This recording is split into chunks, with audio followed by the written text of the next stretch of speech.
Yeah, okay, we're back. Just waiting for the stream to... Yeah. Nothing interesting happening other than divergence in oak talk strategies. Talking from the side and talking from behind to Oak and Pokemon Red are both equal plays, provided you don't screw up the movement. They both save exactly the same amount of frames over talking to him from in front.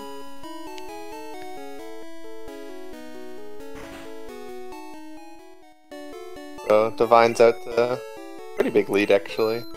Yeah, the length of Route 3 of Route 1, which could be 10-20 seconds, could be a minute. RPG not having a good start to his third pass of Route 1. Yeah, RPG's gotten about 3 more encounters probably, something around there. And Divine's setting up for the Nidoran minute, which is usually used in attempts of this game. Once you get to a certain point in PVs. Like, it's the best known Nidoran manipulation. It's got a few different variants, but he should end up getting a level 4 Nidoran on his first step into the grass with as perfect stats as you can get in the game. And in Divine's last run he got this Nido, but it had kind of funky stats, so he's kind of hoping that he gets the right Nido this time. I don't think we ever figured out why he got that Nido that he got. I'm going to assume it wasn't the one with 0 attack and 0 special, but... No, it was like... It was pretty good stats, but then it had like 14 special instead of 15 or something. Yeah. It was... RPG... Oh. Yeah, so... RPG's stepping into the grass now to begin his manual search for Nidoran, and unfortunately his first encounter is a level 5 Spearow. And he's going to try and catch it, because he needs a flyer anyways. Yeah. Despite not having amazing odds on that Pokeball throw, he manages to catch it. Which will distort our view of who's ahead for a while, although we can probably safely say that Divine will be ahead even if RPG gets a Nidoran next encounter, which he does not. So you commentated on RPG's last run. Do you know if he checks the stats when he catches his Nido? He doesn't check the stats immediately. He'll be checking the stats like we used to do at Brock. I have no idea when he would have learned the game because he never had a registered PP anywhere. He's just done it for his own interests. But I assume it was somewhere in the 2013-2014 area. If it was any earlier than that, then he wouldn't be using Nidoran. And any later, and he would probably be using slightly different strategies, like decent manipulation. He's just stepping around in the grass, hoping to find a Nidoran, and unfortunately the RNG is not going his way so far. Do you know what the encounter percent for male Nidoran is in the grass? It's pretty high, it's at 30%. But there is also 10% for level 2 Nidoran male. Speak of the devil, here it is. And he's not desumming at all, he's just going for the... Oh, maybe he is desumming a little bit, I don't know. Yeah, he certainly wasn't doing any kind of intelligible desum before. He steps out of the grass briefly there, but gets another rat. Divine, meanwhile, has just finished his Weedle fight. Unfortunately, RPG probably amassing a similar deficit to what he did by having to restart last time, because last time he got a first encounter Nidoran with not perfect stats, but 16 attack and 14 speed at level 8, which is certainly passable. And RPG just getting the Rattata train. The Rattata train is something that we've had to retire in attempt streams for the most part. But it was a very big thing back in the day when there were no manipulations to speak of. There does seem to be some sort of desumming, like, maybe not perfect desumming, but he does seem to have some kind of strategy for looking for this Nido. Unfortunately, the second level 2 happens before any level 3 or 4, but immediately after that second level 2, finally the chosen level 3 appears. We will take this one. One tackle and a Pokeball. didn't do an amazing amount of damage to it, which would hopefully suggest it has quite good defense, but it does mean he had a little bit more trouble to catch it.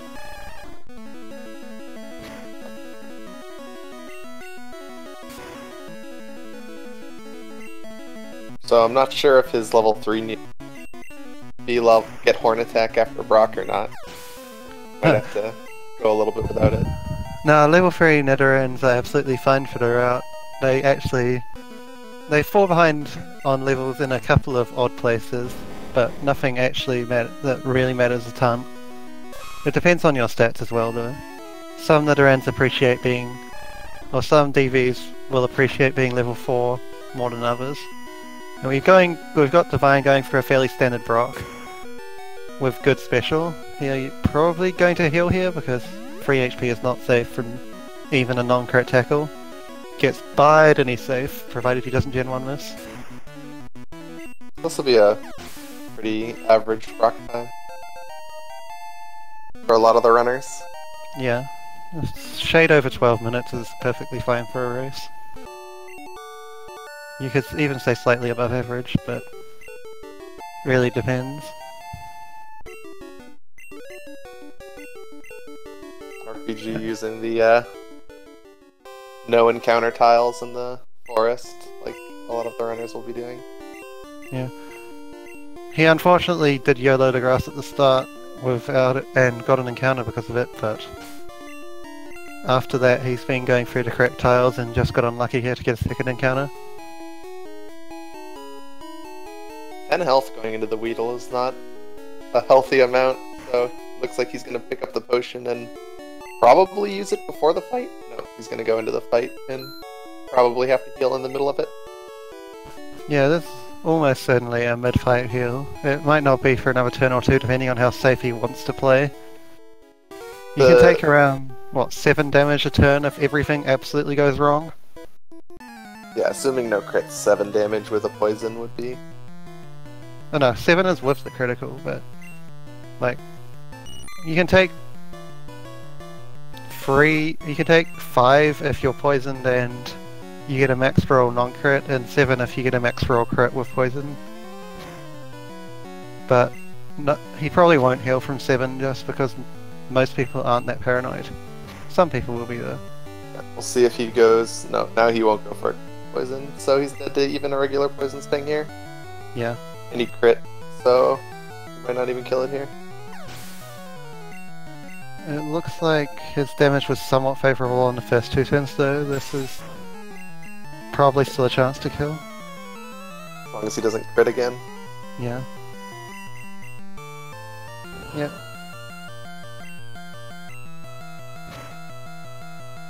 He's through. Hopefully he's got good special.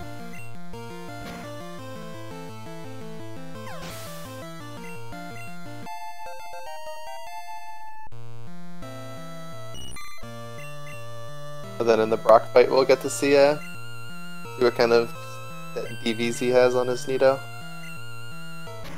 Hopefully yeah, Nido. If he gets 14 attack or 13 speed or both, then we might have some trouble. We probably already will have some trouble depending on... even if he gets just average stats, he is really hoping for perfect stats here. Or not so much perfect because of just how rare they are, but at least 16 attack and 15 speed at level 8 to stand a chance. Yeah, there's a couple fights in the run where you really want to be faster than the other Pokemon. Something like the Misty fight would be pretty bad if the Starmie was faster than you.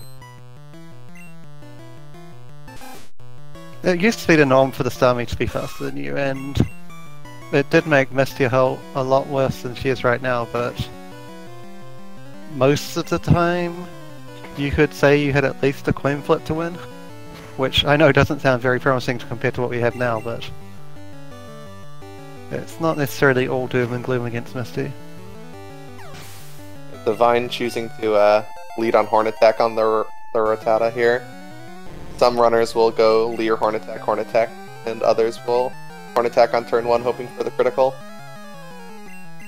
We see RPG's level 5 stats. They are not the perfection or good stats that he's looking for, but we thankfully don't see 10 attack, which would indicate a very bad Nidoran.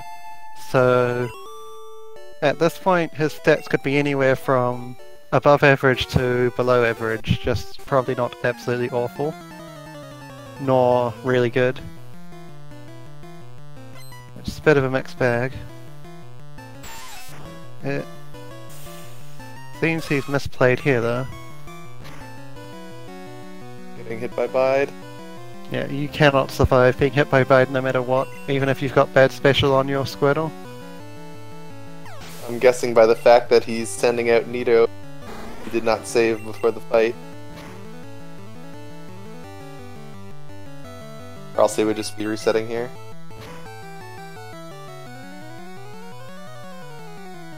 And has to get a third thing killed off as well. That said, because he's got the Sphero, he could have switched out to it, but I'd imagine he doesn't know the detailed strategies. And it's not something you'd learn now either, that you can switch out to an early flyer on rock. That's a strategy you can use in yellow since you have the flyer, but red, you usually don't have the flyer until after the rock fight. So he's gonna have to walk all the way back from Pallet. I'm not sure if this is the tournament's first walk of shame, but it's certainly not something you want to see. Picking up the potion from this guy here.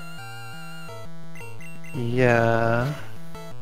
He hasn't shopped yet, so he's realised he's lost half his money, and this Nidoran probably isn't the type of Nidoran which is going to work well with low item count, so any potion will help at this point. But he will have a bit of a level advantage after the Brock fight. Well, hopefully not. Hopefully he knows not to use Nidoran on Geodude. If he does, then Nidoran will go to level 7 and skip Horn Attack.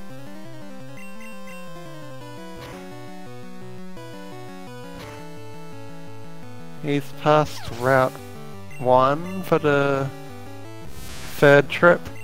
You can see just as he...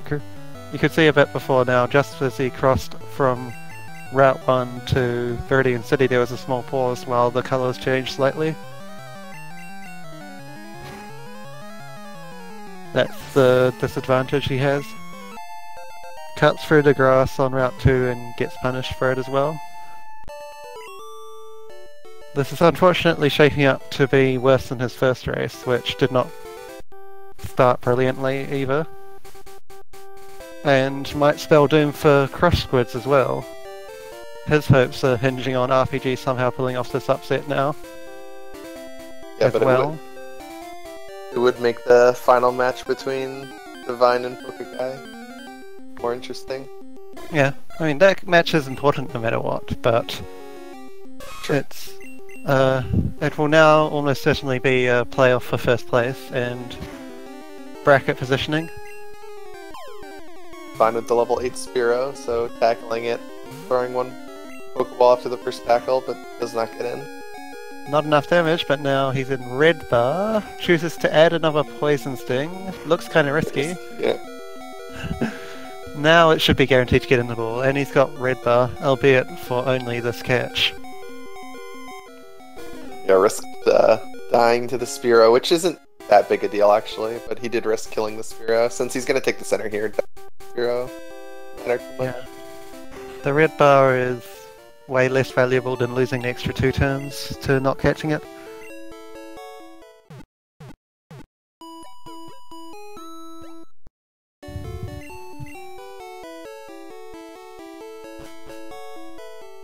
So Divine with a sub 20 moon entrance. RPG entering Pewter Gym for round 2. We'll see if he saves this time. Nope. Well, he's got some time to make up now. Yeah, he will. He will 2-shot the Geodude this time because he's level 9 on his Squirtle. I don't know if he gets level 10 for Onix, but he would 2-shot that if he does.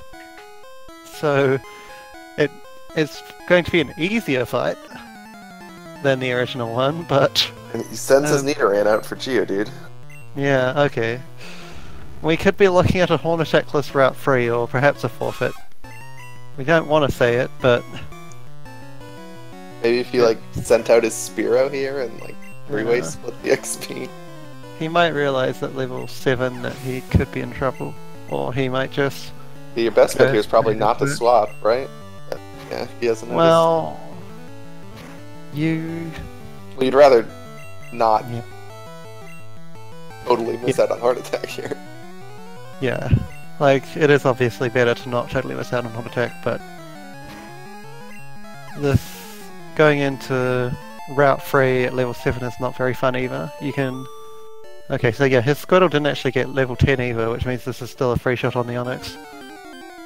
But not as bad of one as it was before, because he's got off his first bubble before the bide starts, which means that he wins. But with level 9 almost certainly coming on his Nidoran here, this might just be the final nail in the coffin. There's level 9. And it looks like he's noticing. Yep, notices he doesn't get Horn Attack. Has those very middle of the field stats as well. Those are stats you'd like to see at level 8. Apart from the special, which would be impossible, but... At level 9 they just mean you've got a rather average Nidoran pre-manipulation. Devine just making his merry way through Mount Moon with no real problems. Yeah, he's not doing Mega Punch Manip, but like he's probably going to be doing the Palette Swap Manip. Yeah. I don't watch the individual runners to know which minutes they might try, or which versions of the minutes they might try, but he's certainly doing some form of last minute.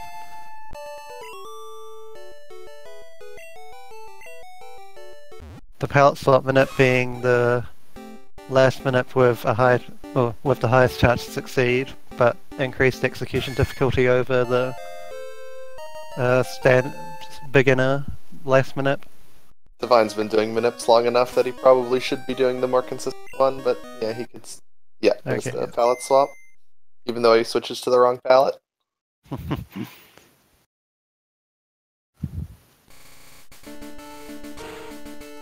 We have green, lots of green for the next 20 minutes or so on Devine's screen.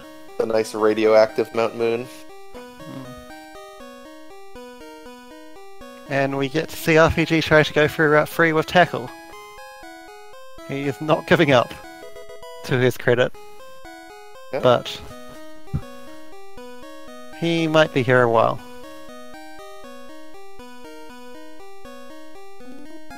Yeah, unless Devine does something that really costs him a lot of time, it's unlikely that RPG can close this gap.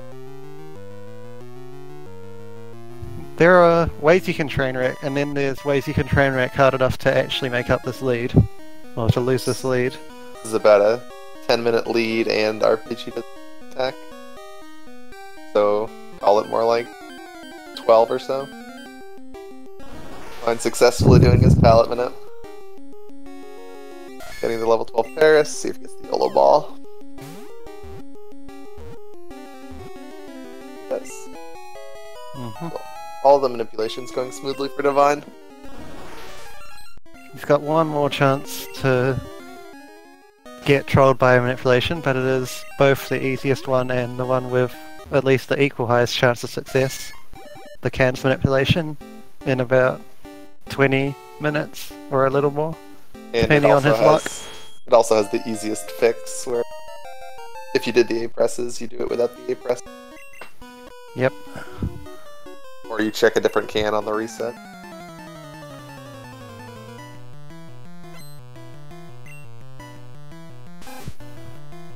RPG is still battling a low item count and probably also low PP as well, so back to the center he goes after only the first fight. It's tough to watch when a runner skips Horn Attack, because in this circumstance you'd almost certainly have reset a rear run a long time ago.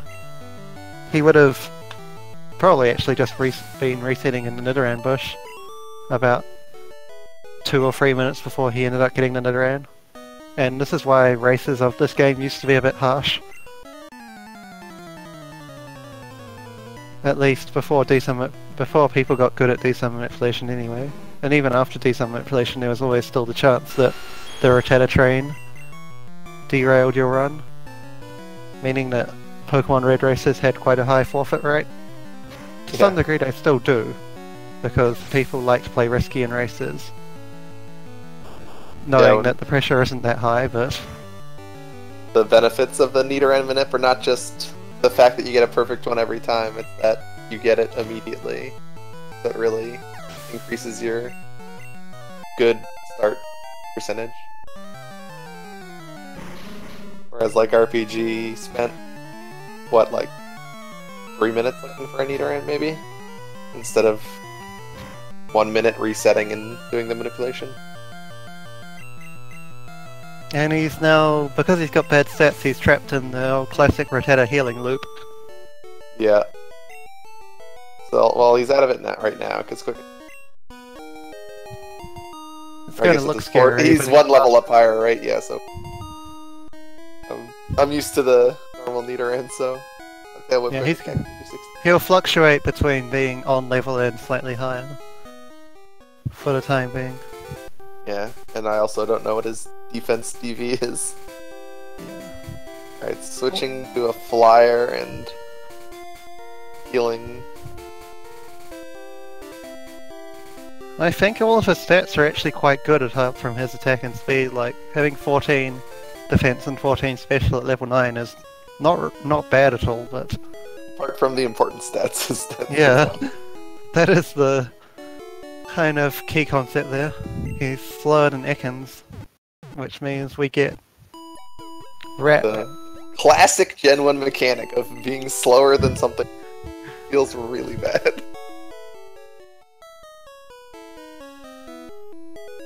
Because, I mean, you could just be wrapped for actual ever. Take your entire health pool. And he's got the free shot. Oh, he's speed tied. We didn't notice that before, but he isn't slower at least. So he did win the speed tie and got him there. Yeah, wins the final speed tie. Well, against Ekans it's not the only important one, but in a lot of fights when you're speed tied it's only the final one that matters. Against something with Wrap, every speed tie is important. This is quite the grind through for Turi. Second trip to the center.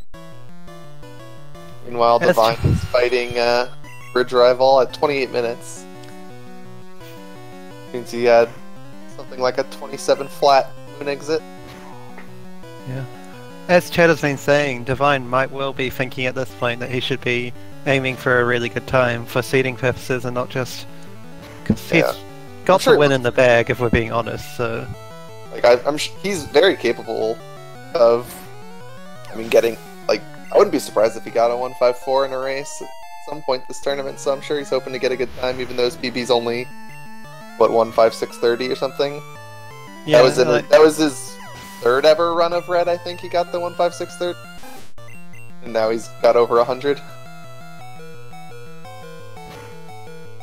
He's been getting, yeah, I don't watch the runners as much, but I'm going to guess he's been getting trolled quite hard going for an actual PB that matches his skill, because he's been looking quite good. Yeah, his first... Yeah, like the first 5 or 6 runs he did no saves, and he just hasn't finished a run yet. So while his PB is 156.30, I'd put him more in the 154, 153 class of runner. Yeah, similar to Deacon in that regard. Like, their PB doesn't match their skill at all. Although Deacon, of course, his PB is the 155 in that first race. This is also a very long tournament, so I would expect people to be getting better over the 3.5 weeks. So while someone might come in with a PB of like something over 2 hours, they might be capable of like a low 1.5 time by the time the 3 weeks are up. Certainly hope so. For some runners. Yeah, I mean, we've seen a couple. We've seen a couple already bringing their PBs down. Be nice.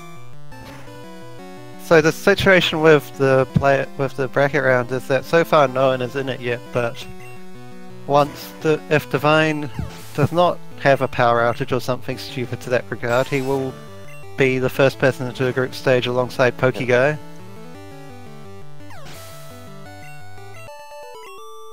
Okay. And RPG and Crush Squids will be knocked out of the tournament. Well, they still have one final round to play against each other for who gets fed in the group, but their chance of getting to the bracket stage will be gone.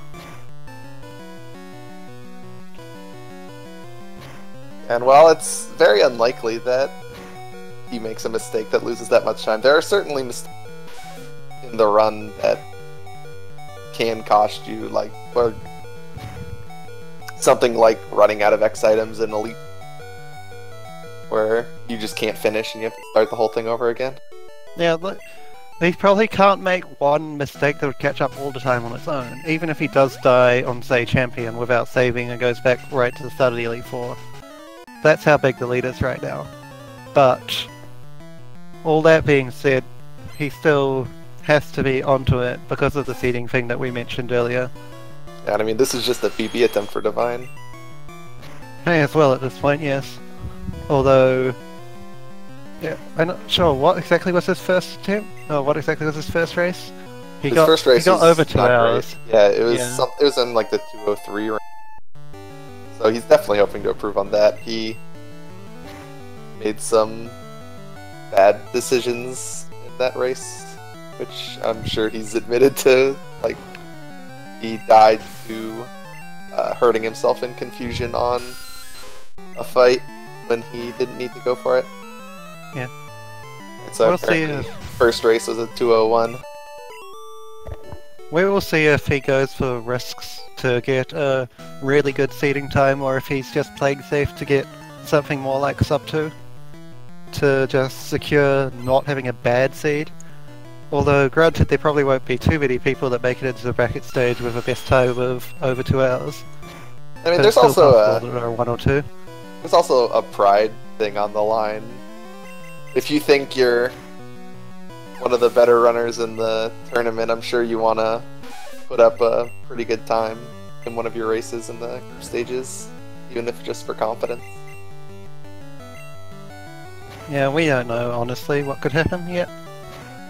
We have to see where his health ends up on the fly split, and then later how the Pidgeot behaves on self-rival, as a couple of places for major variants and what time he might be going for. Sand attacks have not been nice to Devine on this fight. He's missed 5 times, I believe, so far. Yeah, he's almost out of Horn Attack PP. the Horn Attack PP run out. That doesn't happen very often. He isn't as... The game hasn't been as kind to him as one of the races I commentated earlier, where the runner had a level 5 Spearow that could be switched in and killed quite easily, so he doesn't want to sit for a level 8 Spearow dying. He has to just bear all these misses, but does make it through in the end. So he has 1 Horn Attack left, which means he can have 1 Horn Attack for this main here, and then learn Thrash. But it does mean he won't have Horn Attack for Boat Rival, so he'll have to teach Bubble Beam before Boat Rival, even if he doesn't have to heal. But usually that's not much of an issue. Or picking up... that's Water Gun, right? Yeah. With this kind of Nidoran, it's... Well... well, apart from the fact that he hasn't evolved yet, he'll work it out that he doesn't teach it yet. He's trying to get a good move as soon as possible, I suppose. Oh, and I'm sure that actually makes... I'm sure that makes RPG pretty happy, since he's not going to be doing a manipulation finding a Paris. Certainly something he wants. It's a cutter. It's a guaranteed cutter. Even though he does have a Spearow as his flyer. 1 tackle as... he gets it. 1 tackle on a Paris shouldn't be too high of a catch rate, but got it. No. No, it really isn't. But it's fine, in the end. Devine, unfortunately, with that setback on Nugget Bridge, lost maybe a minute, if not more, there, so starting to fall behind the splits. Yeah, I mean, and also... certainly PB from here still, but yeah, he's behind for now. Behind at least the splits he's comparing against, if the red timer is anything to go by. Yeah.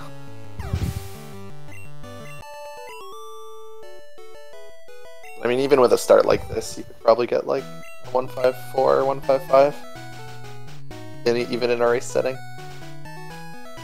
Well, you've seen PokeGuy almost do that kind of start with a 38 nugget bridge. I did say race setting, which doesn't involve Sylph red bar no save. Yeah, most people will never play a race like PokeGuy did, but... Going to Agatha with 70 HP. If you treat this as an attempt, then it's somewhat reasonable. I mean, but hey, Divine's ahead by 15 minutes or so. I mean, you've got some time to spare. Maybe you go crazy a little bit. We got some Leer strats on Magnemite. He still has to survive a tiny bit more before he can pick up Mega Punch. Now, and he can substitute Mega Punch for Horn Attack. I'm not sure if he knows how to do that. That's a possibility, but yeah, that would be a good idea. I'm not sure if Divine had Mount Moon experience. I would assume, because in every run I've ever seen Divine do, he prioritizes getting Moon XP. And so the fact that he killed the Geodude without switching out was a big deal for him. That said, I thought we were talking about him using Horn Attack on the Mankey, which is suggests he didn't. Oh yeah, you're right. Experience this time. Yes. Going for Moon experience is certainly a sort of safe play during a race, but on the God Nidoran it's not that important, and you can be forced to inadvertently have to YOLO harder later on if you want to keep your level 30 for Oddish, and you get confused by Thrash on the Geodude. Whereas if you don't have the Moon experience, then you can just switch out without any real consequences. Yeah, it's also similar to on a 4-turn Thrash fight. You can sometimes do switch out on that fight too. Yeah. Which is made worse if you have Moon XP.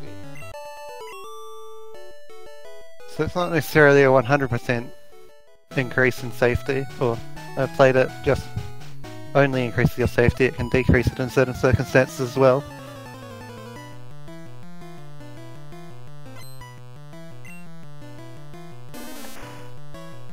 So he's killing a level 6 Zubat even though he doesn't have Horn Attack.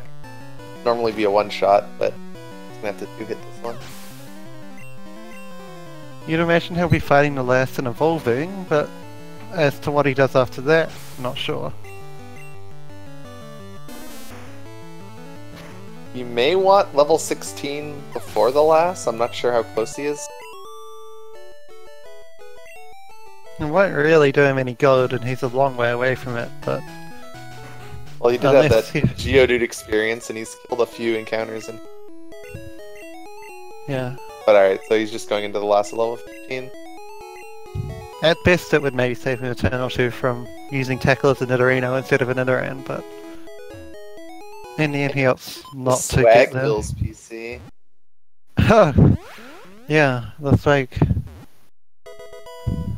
There's a lot of interactions in the game where you can do what's called a swag whatever by turning as you interact with the object in question and making it look like you're not actually facing it. Of course the most obvious one is the Swag Boulder, but there's also the Swag PC, the Swag Bill's PC I suppose, and a few others. Swag Blaine's questions. But yeah, the Bill's PC one being the best of them since you get to sit there for 5 seconds admiring your hand.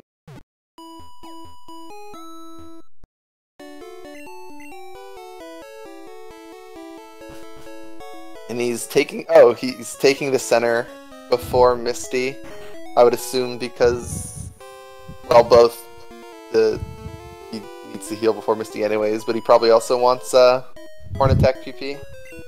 Yeah, not a bad play in the circumstance.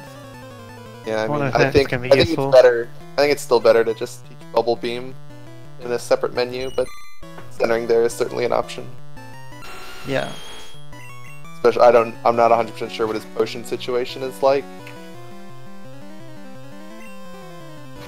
Supersonic fail. Pretty good from Goldeen. It looks like he's gonna have about a 41-minute Misty. But the other thing about only having Bubble Beam is that on Surge, 2 times Bubble Beam is not guaranteed to kill the Voltorb. It is very, very likely to do so, but there is still a tiny chance it doesn't. He might have been thinking about that, although it's far less relevant in the manipulation area, of course.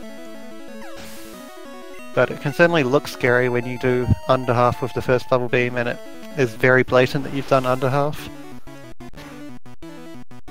Pidgeotto is just barely guaranteed with 2 Bubble Beams. But before manipulation it was also a damage range if your special was bad enough. And here he's fighting the Hiker, which I believe is part of the water gun strategy. Yeah. It didn't start out that way. But in the end... things at Geodude, which was intentional. He just, in his last fight, he just swapped water gun to the 2nd slot. And I think he assumed it was still in the 4th slot. Yep. Oh well.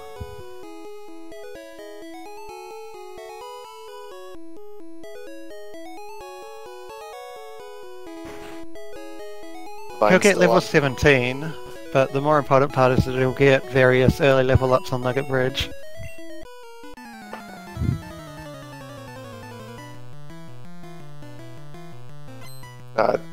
It did not look like he picked up Mega Punch, so yeah. I'm not sure how he's gonna handle Nugget Bridge with that Horn attack.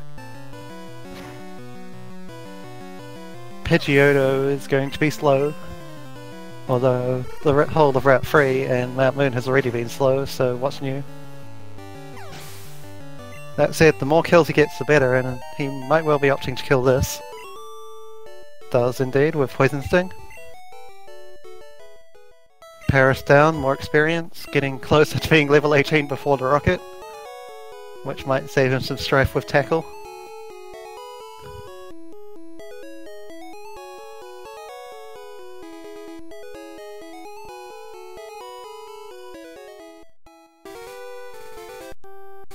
Yeah, hopefully the rest of his run goes more standard than what the last part's been like. It's really just been the one Brock snowball just kind of went out of control and lost them all this time.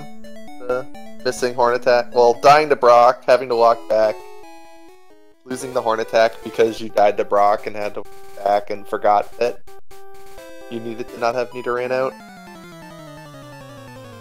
So the one Brock death kind of costing him like 20 minutes. Hopefully he makes it out of Mount Moon before we reach the 50-minute mark. Or at least before Divine beats Surge, which will be probably around 50 minutes. I would be very surprised if he got out of Moon, though he still need a Reno for this fight. I would imagine you want to be Nido King for this fight. Oh, in the circumstance, yes. If you do have Horn attack, it doesn't actually make that much of a difference if you're Nidorino. It does prevent you from using Poison Sting on Rattata turn 2 sometimes, but other than that, it makes no real difference, unless you're on Mega Punch strats. But in the circumstance where he doesn't have Horn attack, it might matter. We have no way of knowing, of course, because I don't think there are too many people that have done this fight with Nidoking without Horn attack to compare against what he's doing right now.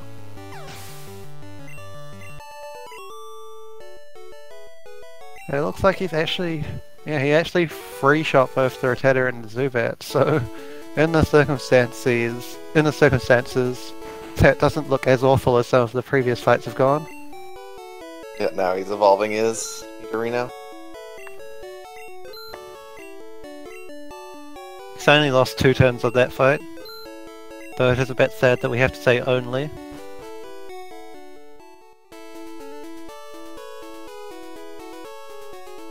Can't remember if Divine used his antidote there. Not sure if it's sold died. Pretty sure Divine is going to be doing Blizzard strats. He was practicing it last night.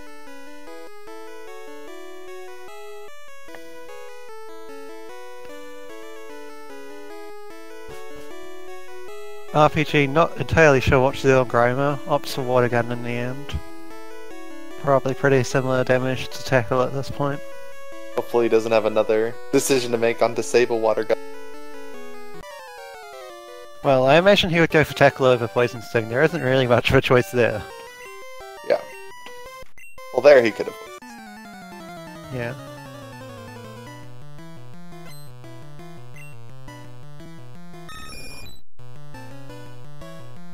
Divine on Boat Rival with a healthy 56. Maybe he'll do Kadabra strats where you let Kadabra Yeah. damage. Though his health almost certainly suggests that he won't be actively pursuing Fly Red Bar. Even a confusion wouldn't be quite enough. It wouldn't surprise me considering in his last race Fly Split, so maybe I'm sorry, you just cut out when you explained that. Can you quickly say it again? Yeah, in his last race he lost about 5 minutes trying to set up Red Bar on Fly Split. So Yeah. maybe he's decided to completely forgo that.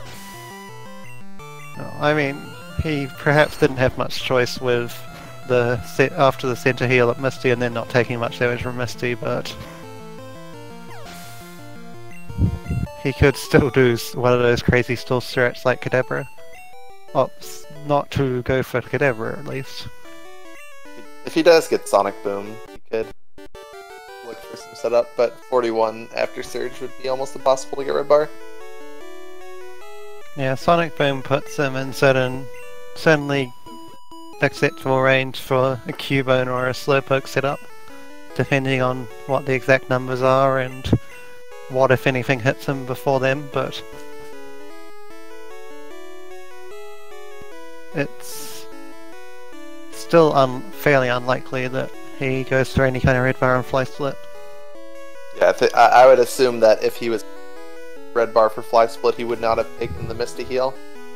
I would assume the Misty Heal was specifically because he wasn't going to be going for Red Bar anyways. And he just decided it would be safer to heal to play around Bubble Beam crit. Which is not the worst strategy in a race. We've seen other runners completely forgo Red Bar on Fly Split. Yeah, probably see him completely forgo Red Bar and Silphico, given that it's a much greater risk. Yeah, Silphico Red Bar, you're something like 40%. Well, I guess the 40% was on the old strategy. Likelihood to die on the new strategy from Silph Red Bar. It's probably similar. We have no idea what RNG's actual exact DVs are because he never hit level 8, which is the point where you normally start looking, but from the looks of his level 9 stats, he had average attack, average speed, and good defense and special. If those are flipped around, then he might not be in so much strife, but yeah, the big first check will be Misty. Yeah, and level 23 stats might at least say where in the middle of the range his attack and speed are.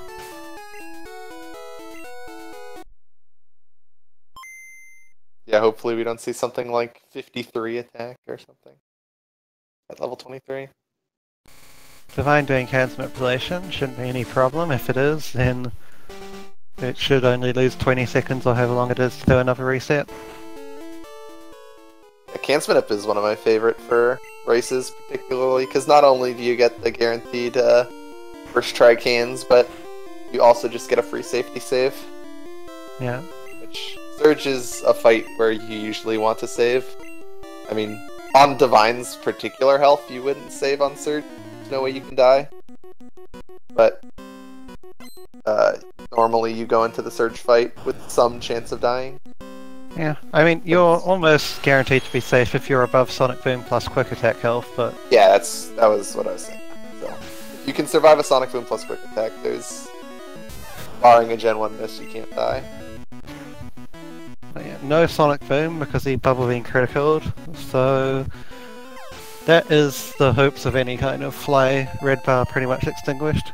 Yeah, you would need like Cubone and Slowpoke damage. That's really slow and risky. If either of them crits you, you die. Yeah, we'll just go for a 4-turn fresh on the Cubone Slowpoke fight. That sounds 100% reasonable.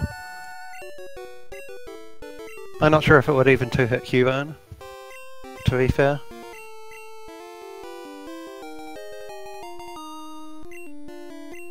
Here's the Ridge Rival with no horn attack. Tackle doing some good damage though.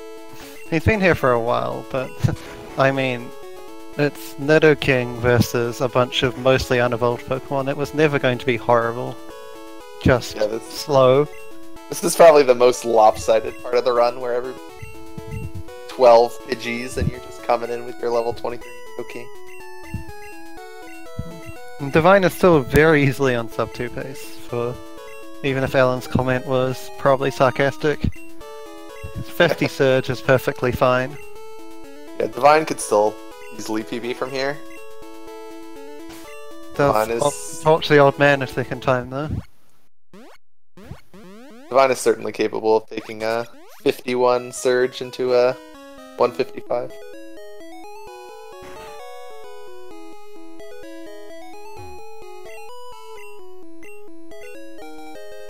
Divine got the swag build, did he not? He second tried it.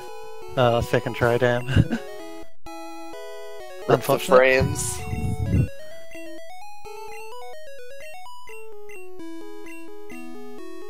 I mean, I can't judge him. I failed my swag builds my run.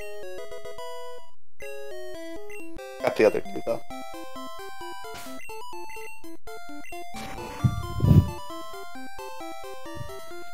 I wonder which trainer RPG's gonna hit 23 on. What's your bets Should now? be at minimum after the junior trainer, but perhaps a fight earlier considering just how many things he killed in Mount Moon. It would be pretty nice to have fresh. It would be pretty nice to have fresh for the Rotatoricans and Zubat, but I'm not sure if he has quite enough. Ooh, this quick attack is...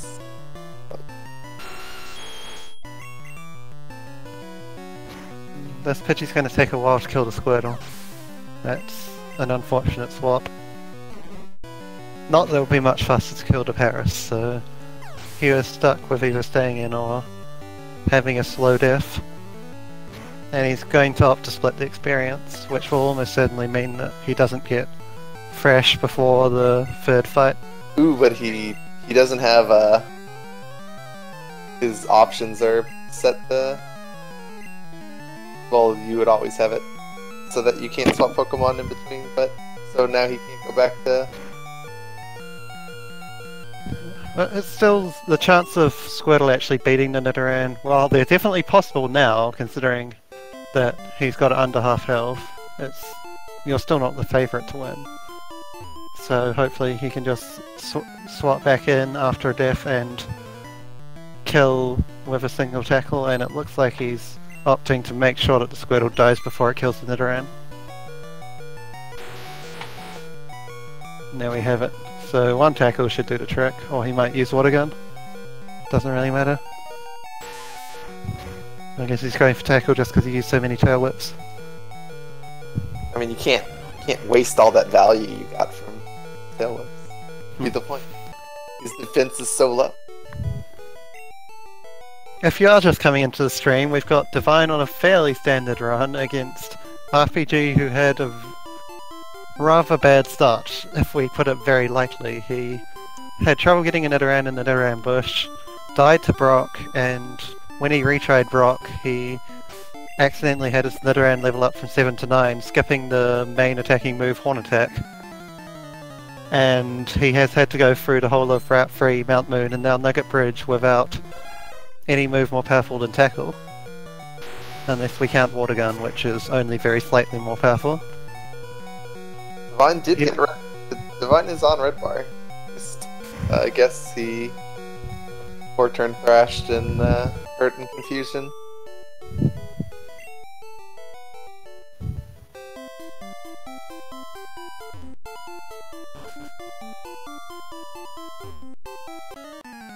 RPG ends up leveling midway through this fight, which would suggest that the fact that he swapped out on the Pidgey didn't cost him level 21 before it. He's gonna be out of Pokemon here pretty soon. Yeah. Down might to might well see him also take the center before Misty. He's not gonna have any Pokemon to swap out on Top Piker. Well, he's not going to fight Top Hiker, let's be Oh, real, yeah. but... Well, I mean, he could. He has water gun. Yeah, well, that's the whole reason why you fight the Bottom Hiker. Well, hopefully anyway. We might just see him do Top Hiker, you never know. Not actually sure. Can you get that elixir without fighting the Top Hiker? No, you can't, but his route won't be using it. Okay. Or at least won't have it as a necessity. So this is actually just standard Hiker strat level up time. Looks like his attack is a bit lower than I thought it was, unfortunately. 52 attack. Ow. But you can see 48 defense, 47 special, and 50 speed isn't awful. He does have perfect.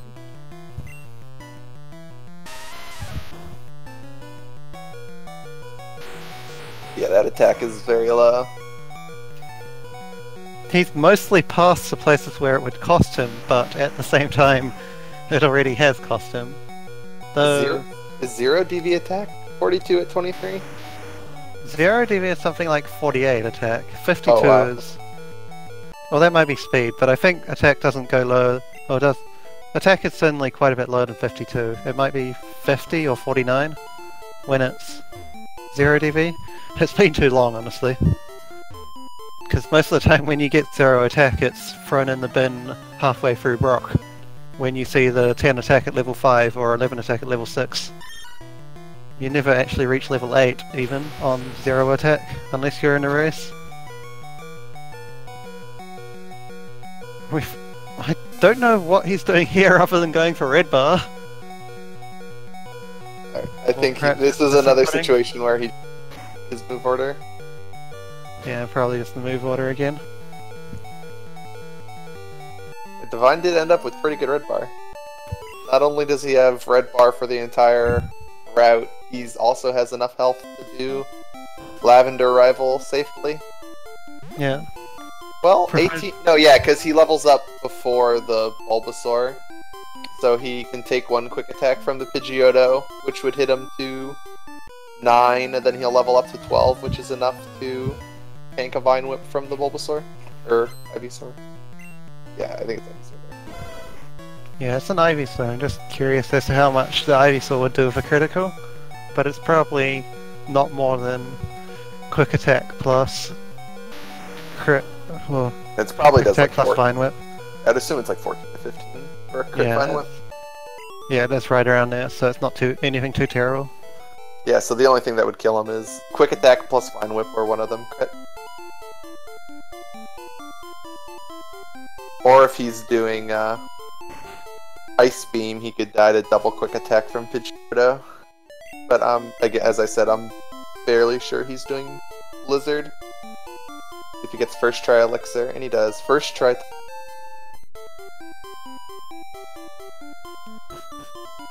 Top Elixir, not bad at all. It can be a little tricky, because it's like a little more than 12 steps. Or 12 petals, I guess.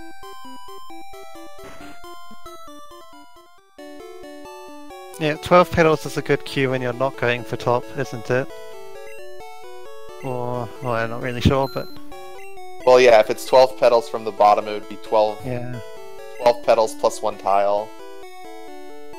To get to the same square, only looking at it from one above and one more to the left. Not getting trolled by, Celadon Mart girl. And you were right, RPG has fought the Top Hiker. Possibly just for the extra experience. But who really knows? Maybe you don't fight Top Hiker on your route, but we're off the grid now, boys. My old...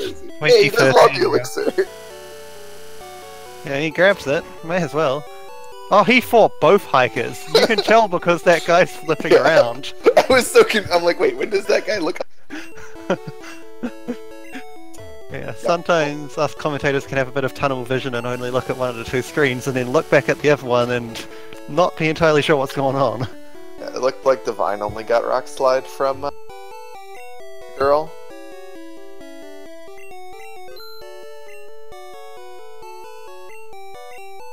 RPG, honestly, if he goes into Misty at full, he still has about a 50% chance of winning, if not more. Well, maybe he'll be 26 by the time he fights Misty with all these trainers. With another optional hiker happening, yeah, he might well be playing for that. Or just knowing that he has bad stats and just playing for more levels in general without really knowing how to get them. I mean, this might just be his strategy is like, oh, if my speed is bad, I want 26. Yeah, but 26 won't be quite enough. Then we go to 27. I don't think. And 27 is just out of reach. That's the other problem. Oh no. Here we go. Fresh, and there are 2 more Geodudes left in this fight. Oh no, just 1. Okay, so this isn't as bad as I thought it was. This should actually 2-hit, provided it doesn't defense curl. Does defense curl, but it can still be rescued with either the crit or the 4-turn, and gets the crit. I really thought there was 2 more Geodudes, and I was very worried because, as we said earlier, that's his last HM slave gone. On the Zubat just before he got fresh.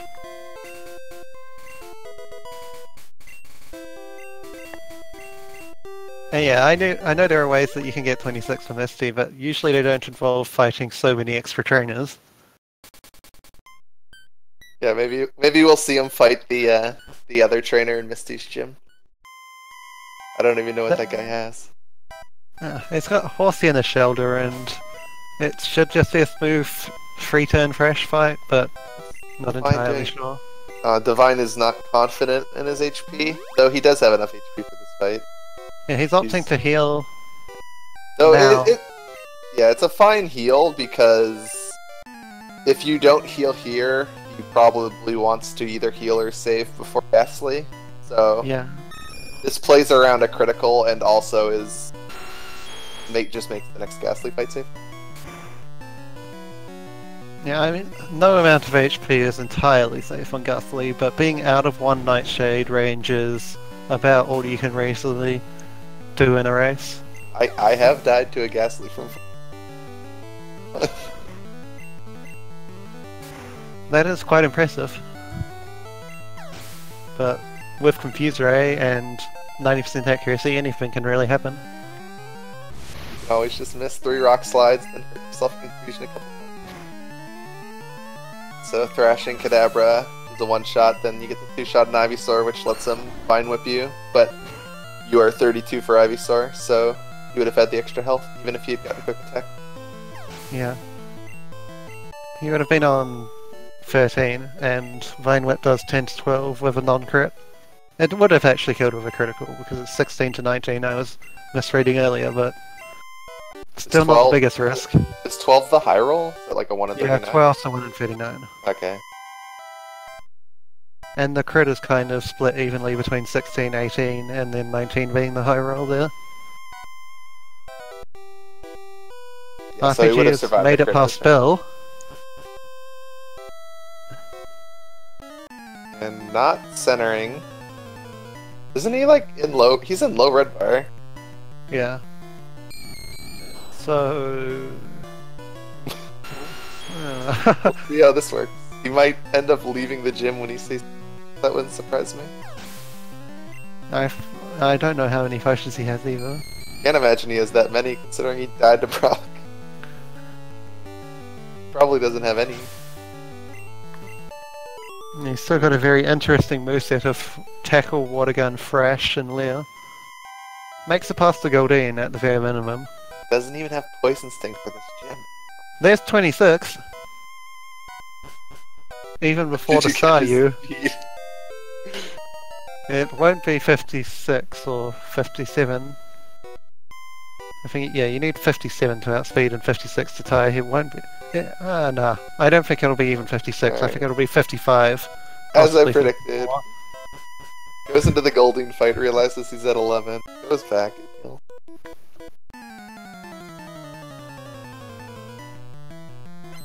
Fine, just making his merry way through the Ghastlies, has a Mr. Rock. Always good to hear. On pace for the sub 110 Pokemon Tower, or at least close. Ooh, Front Misty. You don't see that every day. No, you don't. I mean, when you get a chance to front Misty, you might as well. Usually there's a trainer in there.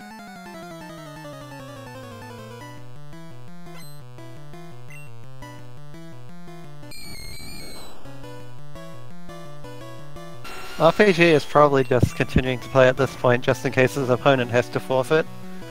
Which is, I mean, not something you ever want to be in the mindset of, but it's worth doing, I suppose, in a tournament setting. And I was wrong, he is at least speed tied, although not anymore. I mean, he could also just enjoy Pokemon speedrunning and wants to... Yeah. Despite what many runners say during their runs. During their Pokemon speedrun. He makes it through Misty perfectly fine in the end, with fairly good health for attempts anyway. Was that Bubble Boom fall into Water Gun? Yeah. You'd probably want more in a race. He's looking at his items, sees that he's got one potion. Hasn't opted to use it yet. He's going to teach Bubble Beam in the meantime. Over Water Gun, whatever. Doesn't really matter at this point when you've got Fresh. To keep clear in case you need to stall on Kadabra. But yeah, we got another center coming in here. It's because of the low potion count. And he probably still thinks he's behind money because of the wipe earlier, although he's forced a bunch of extra trainers at this point, so I'd imagine his money will be about adequate. I don't know if he knows where the hidden nugget is. When in doubt, you can always grab that. Yeah. Yeah, like, because last race he had a really good Nidoran and he was able to pretty much play the same route the Pokeguy was playing, apart from Pokeguy playing with really dumb risks, but he was not playing on that much of a different route, apart from it being the outdated one. He was pretty much able to just go into early game fights as if he had a manipulated Nido, to be honest. But this one takes some extra treatment. It's not the zero attack Nidorans of legend. It's not that bad, despite what we were thinking earlier, but... Yeah, so his DV's probably around like the 4 to 5 range. Well, no, they're actually... I think Jim Freak posted that they were 6 attack and 8 speed, which is... In the context of pre-minute races, you would take it most of the time. You would really want better, but you would take this. I was thinking 5 attack was 53 at 23, but... So I was mistaken. I'm not a master of calculating DVs on DW. No, no one really has to be anymore, thankfully. Yeah, I can usually tell when I messed up the manip and got the 0 attack Nido right off the bat and reset.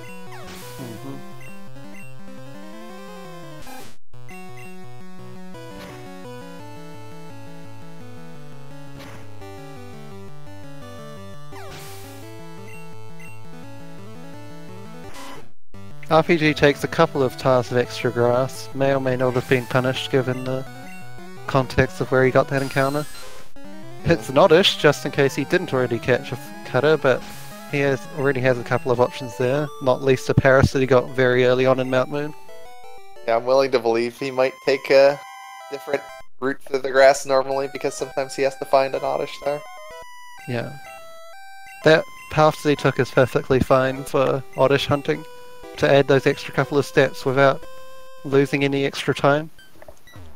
Yeah, ideally you would cover as much ground as you have to, like just going to Vermilion inside of grass and then only going back and forth as a last resort. But in this case he's probably just doing it to make absolutely sure that he doesn't hit the Butterfree guy. Here's the hardest part of the Blizzard route, remembering to do Silph Coat before Safari.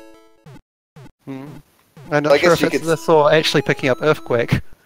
That is also a very hard part of the run. That's what chat's for, to remind you to pick up. He does indeed get a sub 110 Pokeflute split, so still very much on healthy pace for a 155 here. Yeah.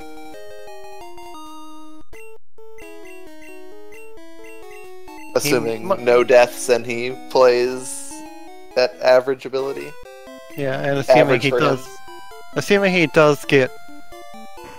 die to Koga's self-destruct. Yeah. You really hope. I would be. That has to be the exception, but it's very possible that you don't. And RPG's money looks absolutely fine to me, provided he knows what items to get for his particular Nidoran. He's going for no super potions just yet, which is a bit of a strange choice considering his potion count is 1, but at the same time I suppose he has full health, so the chances he has to heal before getting sold on Mart are fairly low. We can see if Divine is on Team X-Speed Horn Drill or on Team Thrash the Arbok. Or not X-Speed Horn Drill, X-Attack Horn Drill the Arbok. You can do either. Team Thrash. That's what he opts for. Thrash is a range, but the X accuracy play is the downside of if you get bought an extra X speed so that you can actually Horn Drill the Arbok, and then you still have the full restore afterwards. He does indeed. Thrash gets the turn 1 critical, which guarantees the 2-shot. Can't ever 1-shot, but not bad. I think it's faster to X accuracy drill the Arbok on average. I'm not sure. Yeah, it is. Probably pretty close. Just because of how ridiculously fast using an X accuracy is, but otherwise, Thrash is perfectly fine. Yeah, it's also like the range is pretty favorable, I believe. Yeah, it's 60%, which it's not too bad considering that normally a third turn isn't going to do you any significant harm. Well, and you're fairly safe from glare. But this route does have. Usually, you have a lot of extra money on this route. I mean, you can spend it different ways. Like you might want to get a third super potion or something, or it also depends on if you sold a fight or not.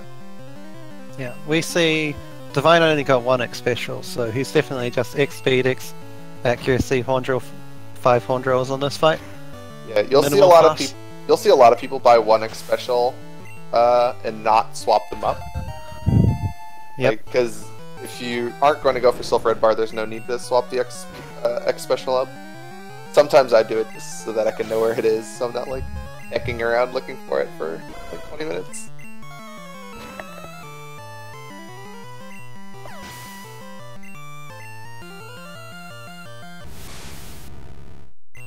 Yeah, so you just get to Horn Drill everything on this fight since you have to elixir afterwards. Yeah, there isn't actually another Pokemon that would die to any other move without an extra turn of setup. Growlithe just is a bit away from dying to Rock Slide or Bubble Beam, and not that he has Rock Slide anymore, but if he did, it would still not die, I don't think. Or it would be a range at best. And Gyarados doesn't die to Thunderbolt because of how high level it is, so he has. So when he's not setting up an X special, it's better to be able to just Horn Drill everything. Yeah, since Divine took a bit of damage on that last fight, he's elixiring before the fight. Sometimes you'll see if, like, you took no damage from Pidgeot, you can wait and then do the elixir on the Cubone fight, since you want to give Cubone an extra turn to do Bone Club on you. Yeah. The important part of a race when you're not going for Stealth Bar is to get to health where Weezing is guaranteed to kill you with Self-Destruct. Yeah, which is usually, you want to be below like 75 or so. There are a few ways to try and get it, but none of them are fully in your control. It just so happens that Cubone is one where you can easily spend an extra turn without any real time cost. You can't guarantee that you'll take the damage, but you're just trying to maximize possibility of the damage. So, RPG doing cans the old-fashioned way. Yeah, no manipulation. Has he got his first can at all yet? I wonder if he will save. Probably not, though. There's only trash here. Does not save, and picks a can which cannot be the second can. This time he picks a can which is correct, or can be correct and is correct, so I think that's the second time he's done that, and the second time he hasn't really been punished for it, but... At this point... save list, though.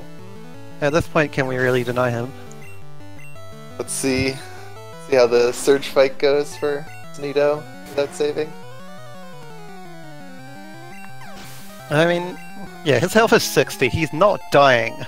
He could even thrash for a guaranteed, or close to a guaranteed kill. Not that he would want to, but... There's no way Thrash would kill Voltorb in one hit, I would imagine, with this. He's level 28. I think it would be at least damage range. I keep forgetting he's a level up. Accidentally selects Tackle on the Pikachu. That isn't going to cost him a turn on the Pikachu. That'll die to a Thrash with a Growl no matter what, but it will probably cost him a turn on the Raichu unless he criticals. Divine with no problems himself, and does not forget to get Earthquake. Heading up to the lift now. Do you know if you can do Swag Lift? Or Swag Elevator? I've not tested it, but I would almost assuredly say yes. Swag most things. Yeah. If it's, as long as it's not an actual NPC, you can swag it, I imagine. Springflow showed me a picture of someone swag poke-fluting the Snorlax, but I do not have any idea how he did that. Oh, you can't swag the elevator? That's a shame. Why wouldn't you just take the stairs at that point? Swag the elevator, what's the point?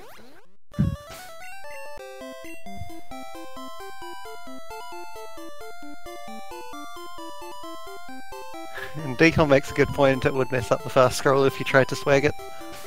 I mean, at the point of swagging an elevator, you clearly don't care about frames. That's true.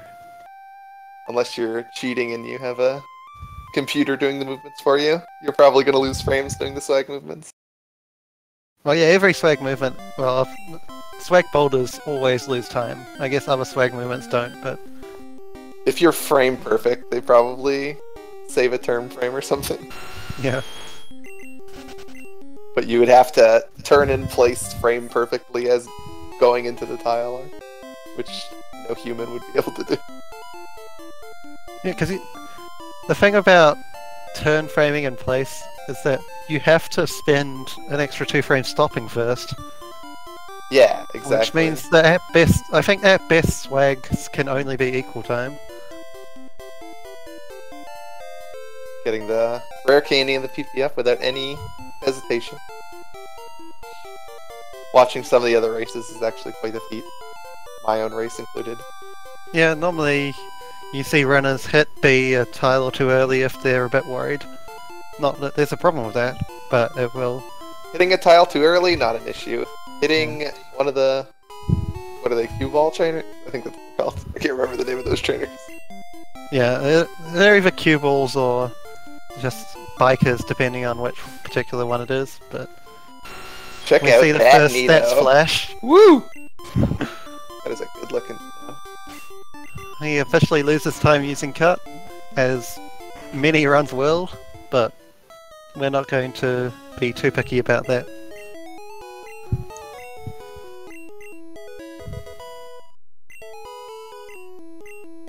Here comes the Safari Zone. Hopefully he remembers to teach Earthquake. Though it's kind of hard to forget to teach Earthquake, since on the old route you would teach Ice Beam here anyways. Yeah. I think he's going to be doing it on the second repel menu. Yeah. That's actually how I told him to do it. So I would imagine he's going to. The timing will vary depending on the runner as to when they do it. But... I like to do it on the second repel menu because using Earthquake sends you back up the bike so you don't get any nonsense. You try and bike after digging out and you're on Super Repel and you accidentally use Super Repel. Yep, fair enough then. You could just solve that by you could just solve that by up buffering the bike like every time, but don't you forget. PP ups the Paris, or at least kind of half tries to, does back out in time, and does indeed learn Earthquake. He's also picked up the second full restore, which should ensure his safety against the Elite Four. Yeah, the second the second full restore is not usually necessary, but it can come in something like turn 1 Sky Attack from Lance if you used your first full restore on Agatha, and you're going into champ on red bar. You might want a full restore if you get Sky Attack.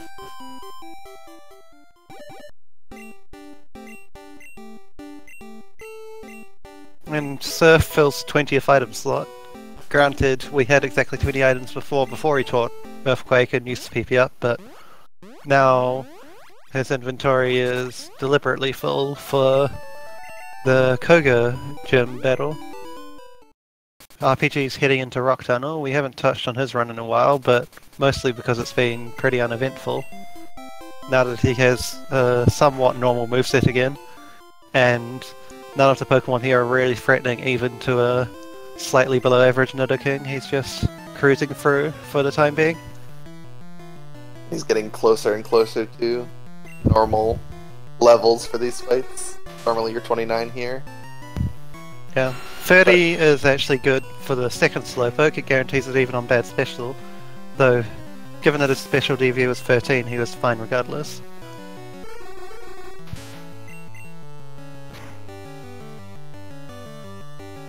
Let's see if he can one-shot the Oddish on level 30 with his attack TV.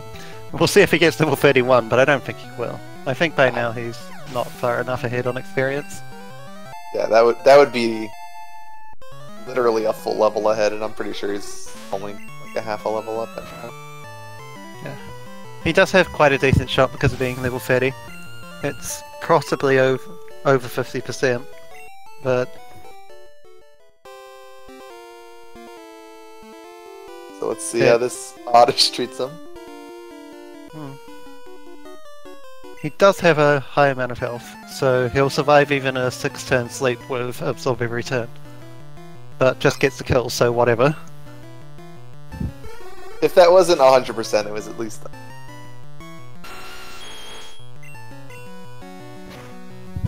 We'll go with it was in his favour and leave it at that, because I don't think anyone remembers those kind of ranges anymore. Or the really old school runners where you need them. Yeah, Sidstar does say it's about 80% for 6 DV in the chat. Yeah, the issue is even the runners who were actually running with D-Sum in a very long time since those strats have been actually used. Unfortunately, he does get the repel wearing out, yeah. That won't matter in terms of actually getting encounters, he's still got plenty of steps to make it out. But just a tiny bit of a waste of time. Wastes about a second to get full restore, or full restore, repel wearing off text. Divine must have either not been hit by Hypno or taken a headbutt because he's still got... Yeah, it looks like he... 70 health. He took about 10 damage, so he must have gotten Horn Attack from Reno. So he is in range to die. He will 100% die freezing. And one of the really nice parts about this route is instead of stalling on Weezing with Thunderbolt or X-Accuracy, you now stall on Weezing by using an elixir, which saves a menu in the gym. Immediate self-destruct, we're good there. It's ideal. And dead Nidoking, again ideal. And off to the second half of the game now. Or the... Well, he's past the halfway point a while back, but now he's onto the quick gym lead to Gauntlet, and then the final bits of actual difficulty in the game. This stretch of 3 gym leaders used to be basically completely free, but now in Blizzard strats we do get an interesting time on Tangela. Yeah, we'll give a shout out to Jim Freak, who I think is the first one to actually die to Tangela, ever. Yeah, I've died to Tangela in yellow, but I've never died to Tangela. Yeah. You would need... I guess you could die even with just... You would need one Blizzard into max bind, or max bind, or you could just miss 2 Blizzards if you're really lucky. Yeah. I don't think I assume Execute can kill you. Execute has Barrage, which... Well, it also has Hypnosis, to be fair. But you're not locked into Thrash, so... Yeah, you can't... That'd be a reroll, because you would just poke a flute. then he'd get another hit on you. Actually, I think it might be unable to use Barrage even when you're asleep, because it also has Reflect. Divine going through the gauntlet of showing us Pokemon stats.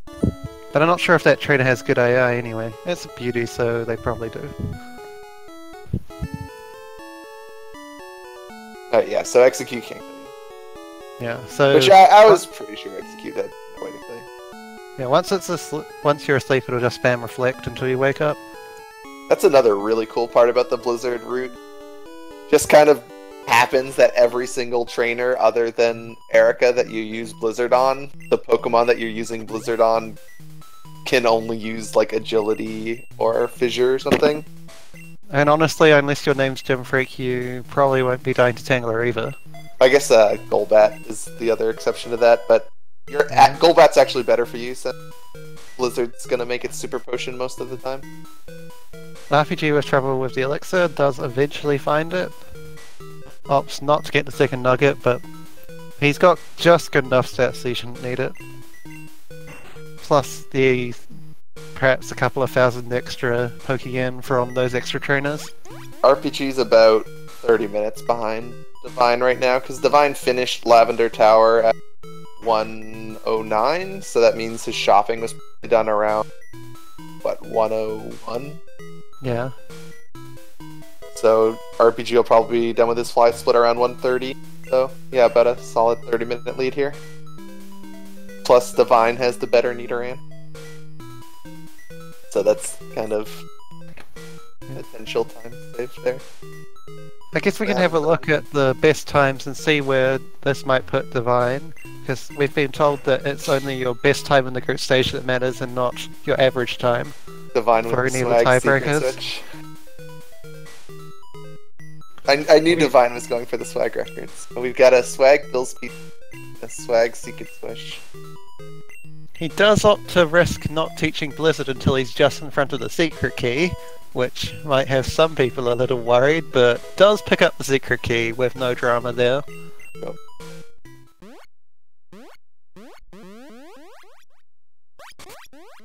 Mentally, perhaps teaching Blizzard immediately would be a bit safer, but didn't cost him.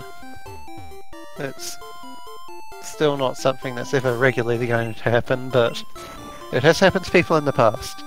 Generally, when you pick up the mansion candies, it's a much higher chance to forget to pick up the secret key, since you're actually doing a menu immediately in front. Hey, I'm in my menu. Hey, I need to dig. I'm gonna now. Save it menu. Divine did not get the mansion candies. He's on the standard fast route, I guess you would call it now. The standard. I don't. It's not the world record. Not as risky, but definitely the most advanced strategy, I guess. He hits the Tangela. I mean, he hits the Execute. We'll see if he hits the Tangela. He's yet to miss a 90% accuracy move. You hope not, but he might. There are, what, something like 7 chances to miss it? Or 8, rather? Yeah, there's you're favored 8. to miss one. Just barely, but yeah. Then if you also include rock slides in the 90%, pretty favored. It's something like 43% to hit every Blizzard, although it depends on the damage ranges you hit as well. But yeah, as I you have said, to use another one. There's only 2 Blizzards that are bad to miss. All the you lost 10 seconds, but whatever. You probably saved that time anyways by one-shotting Pidgeot or something. Yeah. Eric has no problem.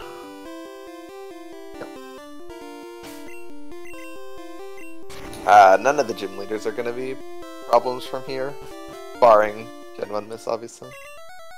Yeah, Gen 1 miss Sabrina is about honestly the only thing that control your gym leaders anymore. I guess you can Gen 1 miss any of the 4 Earthquakes on Giovanni as well, but missing the Raidon isn't costly at all. And I mean, missing on something like Nido Queen isn't necessarily bad. Wow. 0 for 1 on Swag Plains Gym. I'm disappointed. That's a shame. We'll see if he gets it in any of the 5 more chances. I did see Divine try and do a Swag's Blaine Gym sideways, and he missed it, and he accidentally talked to the trainer next to the thing. But there's one. Yep. I think he'll try to avoid the swag in the direction of the... Of the trainer, yeah. Don't want to accidentally talk to an optional. First 2. Number 2. See if he's brave enough to go for the right hand turn here.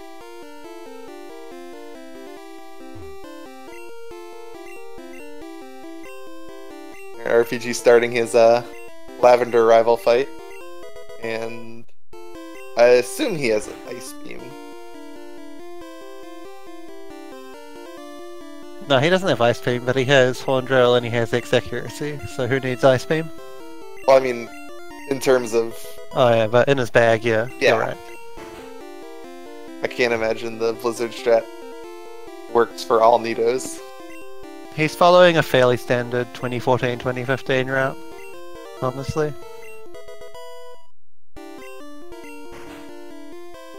Apart from not really doing any kind of D-sum. Well, we saw him walk out of the grass once or twice, but there wasn't any kind of real methodology to it, just... I'm guessing he's aware of roughly how long some Pokemon like Windows lasts, but I'm not sure he knows exactly where the level 3-4 Nidorans are in the decent chart. Yeah. No Super Potions, so lose a tiny bit of time having to Earthquake the Growlithe instead of Horndrill it. Well, that's expected. Blaine never Super Potions.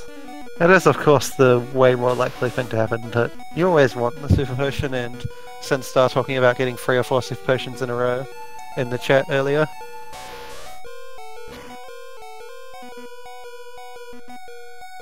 Now, kind of pace is Divine actually on? Are we talking right now? Something like... I suppose... He could still 1-5. I mean, it really... If he plays safe and does... Yeah, he could well be close to the best race time right now. Yeah, it really depends on how many saves. Like, if he's saving before Bruno. Yeah, and how Black Belt treats him. Black Belt could just snuff out any hope of the best time immediately. If he goes for... Well, I guess the 2 big risks that he might take are the save before Bruno and the red bar on Lance/Champion. Yeah. Unfortunately, RPG is paralyzed by the first Ghastly after missing Rock Slide. Does not... Looks like he might still make it through, but now he's on 23 health, so yeah, very good that he hit that. Health. Nightshade obviously doing damage equal to the user's HP, which in this case is 23. Yeah, so very, very lucky. You'll see Agatha's Gengar doing 55 with the Nightshade. Yeah, I believe it's 55. Well, it's 56, but same 56. difference. Like, it's another reason. Well, it's one reason why X Special on Agatha isn't as favoured as it could be, because you can just get 60 damage from that second Gengar, which is quite a lot. The upside to that being you get the range on Ice Beam. Yeah. Well, no, it's not a range anymore with Blizzard, is it? I mean, you can still X Special with Blizzard, it's just... Well, I mean with Ice Beam, you would never... No, it's a range. I don't think X Special is ever done with Blizzard, since you're guaranteed to get it to Super Potion, there's no reason to. Since the Golbat is much less scary on Blizzard. Yeah, with Blizzard it just becomes more likely that the Gengar is a bigger threat than the Golbat, I suppose. Yeah, Golbat's only a threat if you miss Blizzard, and if you miss Blizzard, the X Special's not.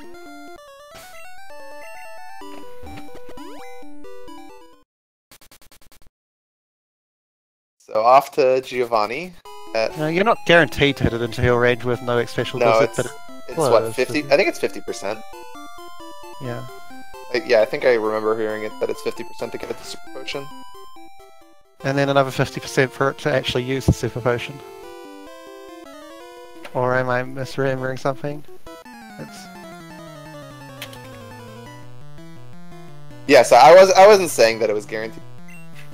If I made it sound like that, I apologize.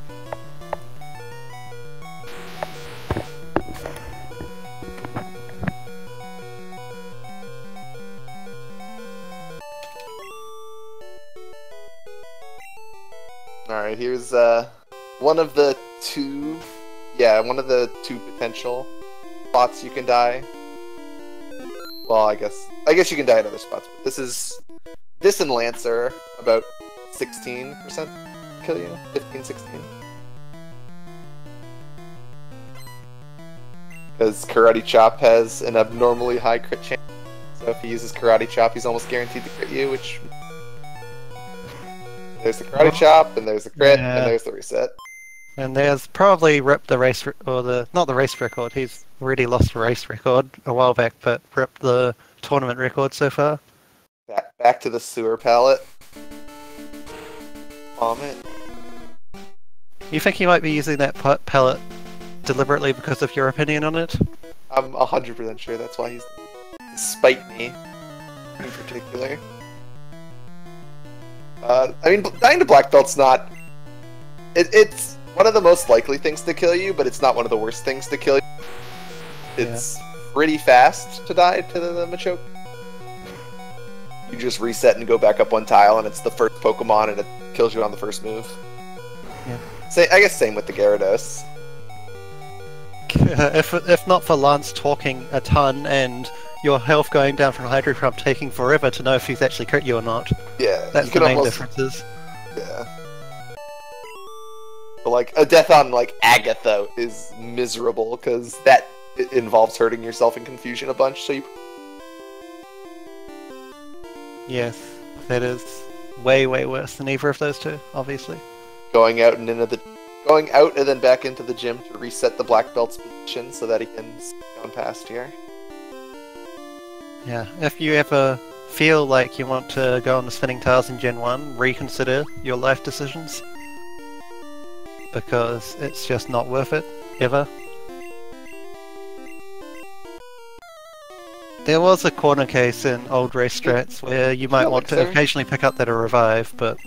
I'm not sure if he elixired. No, he's got it. He elixired just before the fight. Oh. It isn't directly costly if you don't anyway, I don't think, unless he was down to 3 earthquakes, I think. You don't have enough earthquakes for this fight if you don't you're down to 2. Oh, okay, yeah. Well, so three if you horn drill Growlithe. Yeah, so you'd have to hit blizzards and then elixir on the Rhydon, which is still not ideal. Either that or you go for the elixir on Nidoqueen. Yeah. Hope for Tail Whip. But yeah, we got the 60%-ish range on Rhydon to kill it with one hit and with Blizzard. Does not get it. Thankfully does not get the freeze. It's actually slower to get the freeze. Because Fissure is so quick to fail. Yeah, and even though Blizzard is 90% and Earthquake is 100%, it's faster to finish him off with a Blizzard there because of the shake animation. Yeah. You would use T-Bolt if you could, but yeah, it's right on. Only you still had Bubble Beam. Yeah, Bubble Beam is just a guaranteed one-shot kill, and you can see that in Wester's PP where he does Iceless. It just straight up one-shots right on, no problem. But so finishing Giovanni around 138.30, so... Or, yeah, 138.30, so... Could still 155 from here with a good Agatha. Yeah, high 155, why not? Get very high up in the seeding list at least. Which would also be a PB for him. Yeah. I'm sure he'd be pleased enough with. Give him new splits to run again. Late EQ splits with pretty modest everything, honestly. And it's always fun to have splits with race early games that aren't very good. Yeah. Giada obviously locked into agility. RPG is reorganizing his inventory quite a bit here. Divine misclicks and horn drills the pitcher. That could prove a bit costly. I guess that means he has the Earthquake Jinx? Yeah, it's a damage range, so... Yeah. But that's all you can really save it on. Yeah, he might go for it. Well, I think he probably will go for it, but another option would be something like the Max Elixir, or Max Ether. Though you would need to clear an inventory slot for that? Yeah. You could clear something like the potion or the Pokeball, but you would have to think about that. So I imagine he'll just go for the Jinx, maybe save before Lorelei, if he knows that's the damage range. Or just do something like center before Lorelei and deposit. Deposit the bird, yeah, that's always an option as well. Although crit Aurora Beam will still kill you. Yeah. Which basically adds another lance to the run. I assume red Dugong can do Bubble Beam. I'm not sure. No, it can't. It can't? Okay. So, I mean, Bubble Beam and Aurora Beam are the same power, but yeah, there's no chance Bubble of Beam, Speedfall. Yeah, Bubble Beam can Speedfall, yeah. Not often in red do you let the Dugong hit your Nidoking. So The RPG attack does fall get to would be... I mean, well, the attack fall wouldn't matter if he centered, I suppose. But... if he somehow got the attack fall without centering, then it would be costly as well.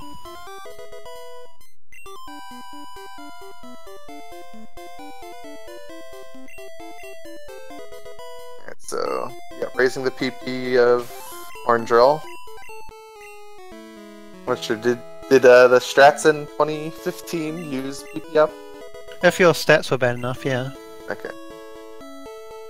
Yeah, that kind of points towards him doing 2015, 2016 stuff instead of a bit earlier, because there was definitely a point where he never picked up the PP up, but then Exarion came along and started actually adapting the route to different stats properly, which included stuff like the PP up.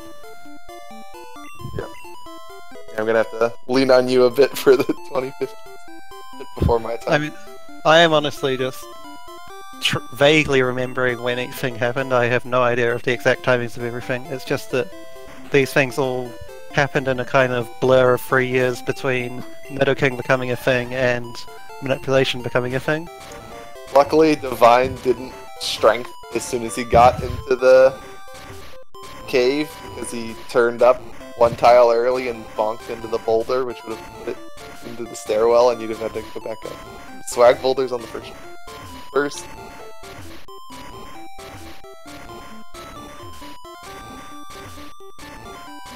RPG going through Safari Zone still. The lead hasn't changed too much, I guess. Divine's pulling a little bit more ahead, probably. Yeah, Divine only pulling ahead extra through execution and the whole Super Game Boy thing, which we haven't talked about because it hasn't really been relevant, apart from the fact that it stopped him doing manipulations, of course. Yeah. I mean, I guess in retrospect of that, it was extremely important, given that his problems started all the way back at the Nido Bush, but the passive time loss from all the colours has not really come into play at all. I guess we can blame Enter on the loss, because no Super Game Boy 2 minutes. Where's the bot? Enter String Flow, I guess myself, although it's not like any of us had any interest in doing that whatsoever. I don't blame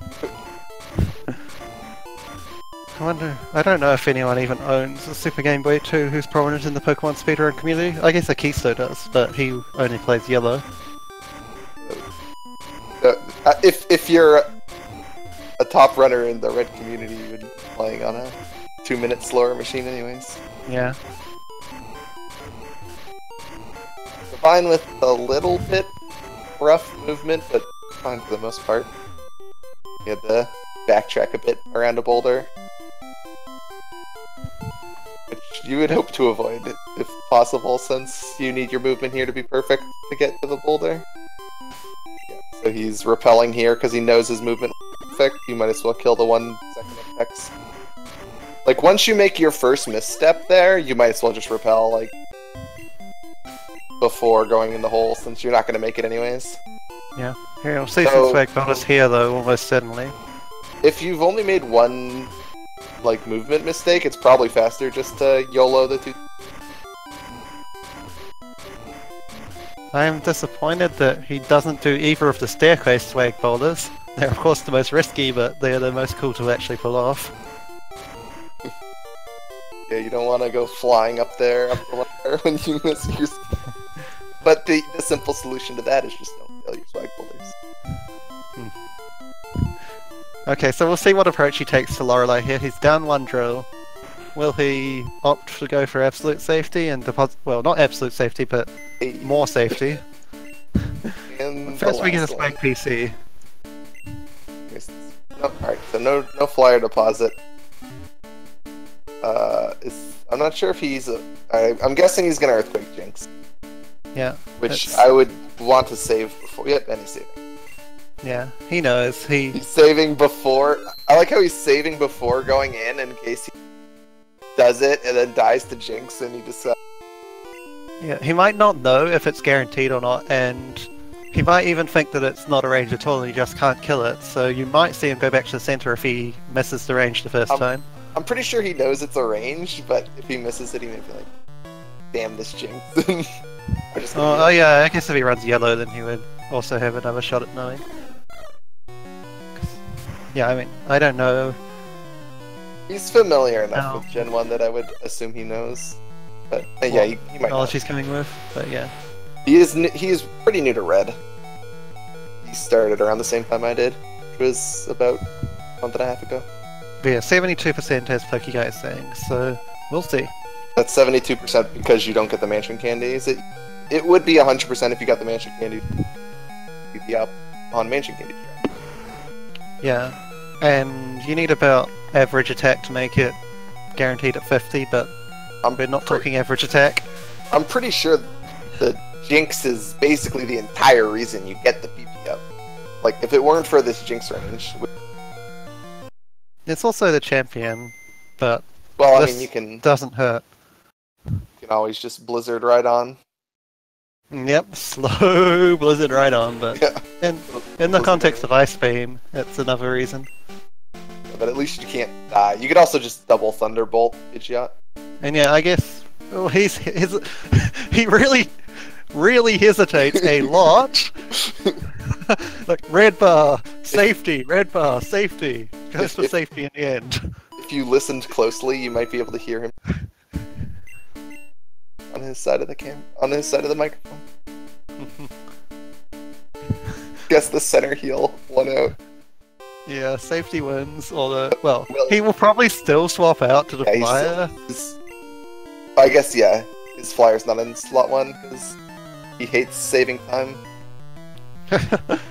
He'll probably still swap out just to make sure he can't get criticaled if he went. I assume that's the only reason people have the flyer in slot 2, is because they just hate speedruns and they don't want to save as much. Oh, no. Does go immediately for the accuracy, so he could have died to critical hit there. Granted, it's only about a 6% chance between the crit rate and actually having to use the move, but... He's a yellow runner, he's not afraid of Dugong. What does Dugong do other than kill you 20% of the time? Good question. Alright, so now he has enough orange drills for everything. No more red bar, which means that we're probably looking, at this point, 158 maybe?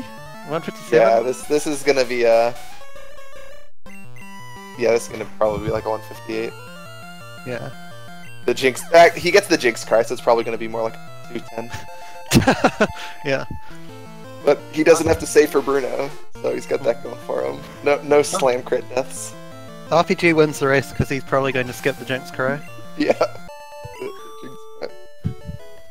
What face? Usually... Well, if you died to Wheezing and you took absolutely no damage, you do... I think it's just the Machamp cry, right? You don't... maybe you have to listen to the Onyx cry, I can't remember. Well, if you take absolutely no damage, then yeah, it's like Machamp and... Yeah, you level up like right at the end of Bruno. The last level up before Agatha, you pop out a red bar.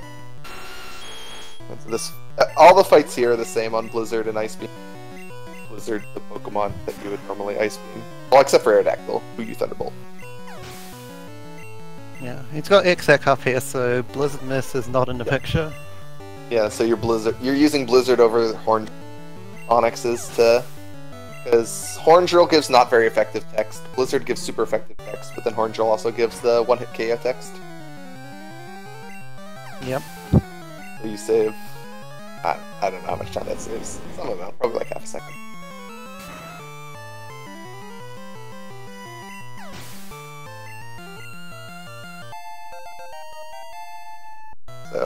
I guess he's not gonna have to.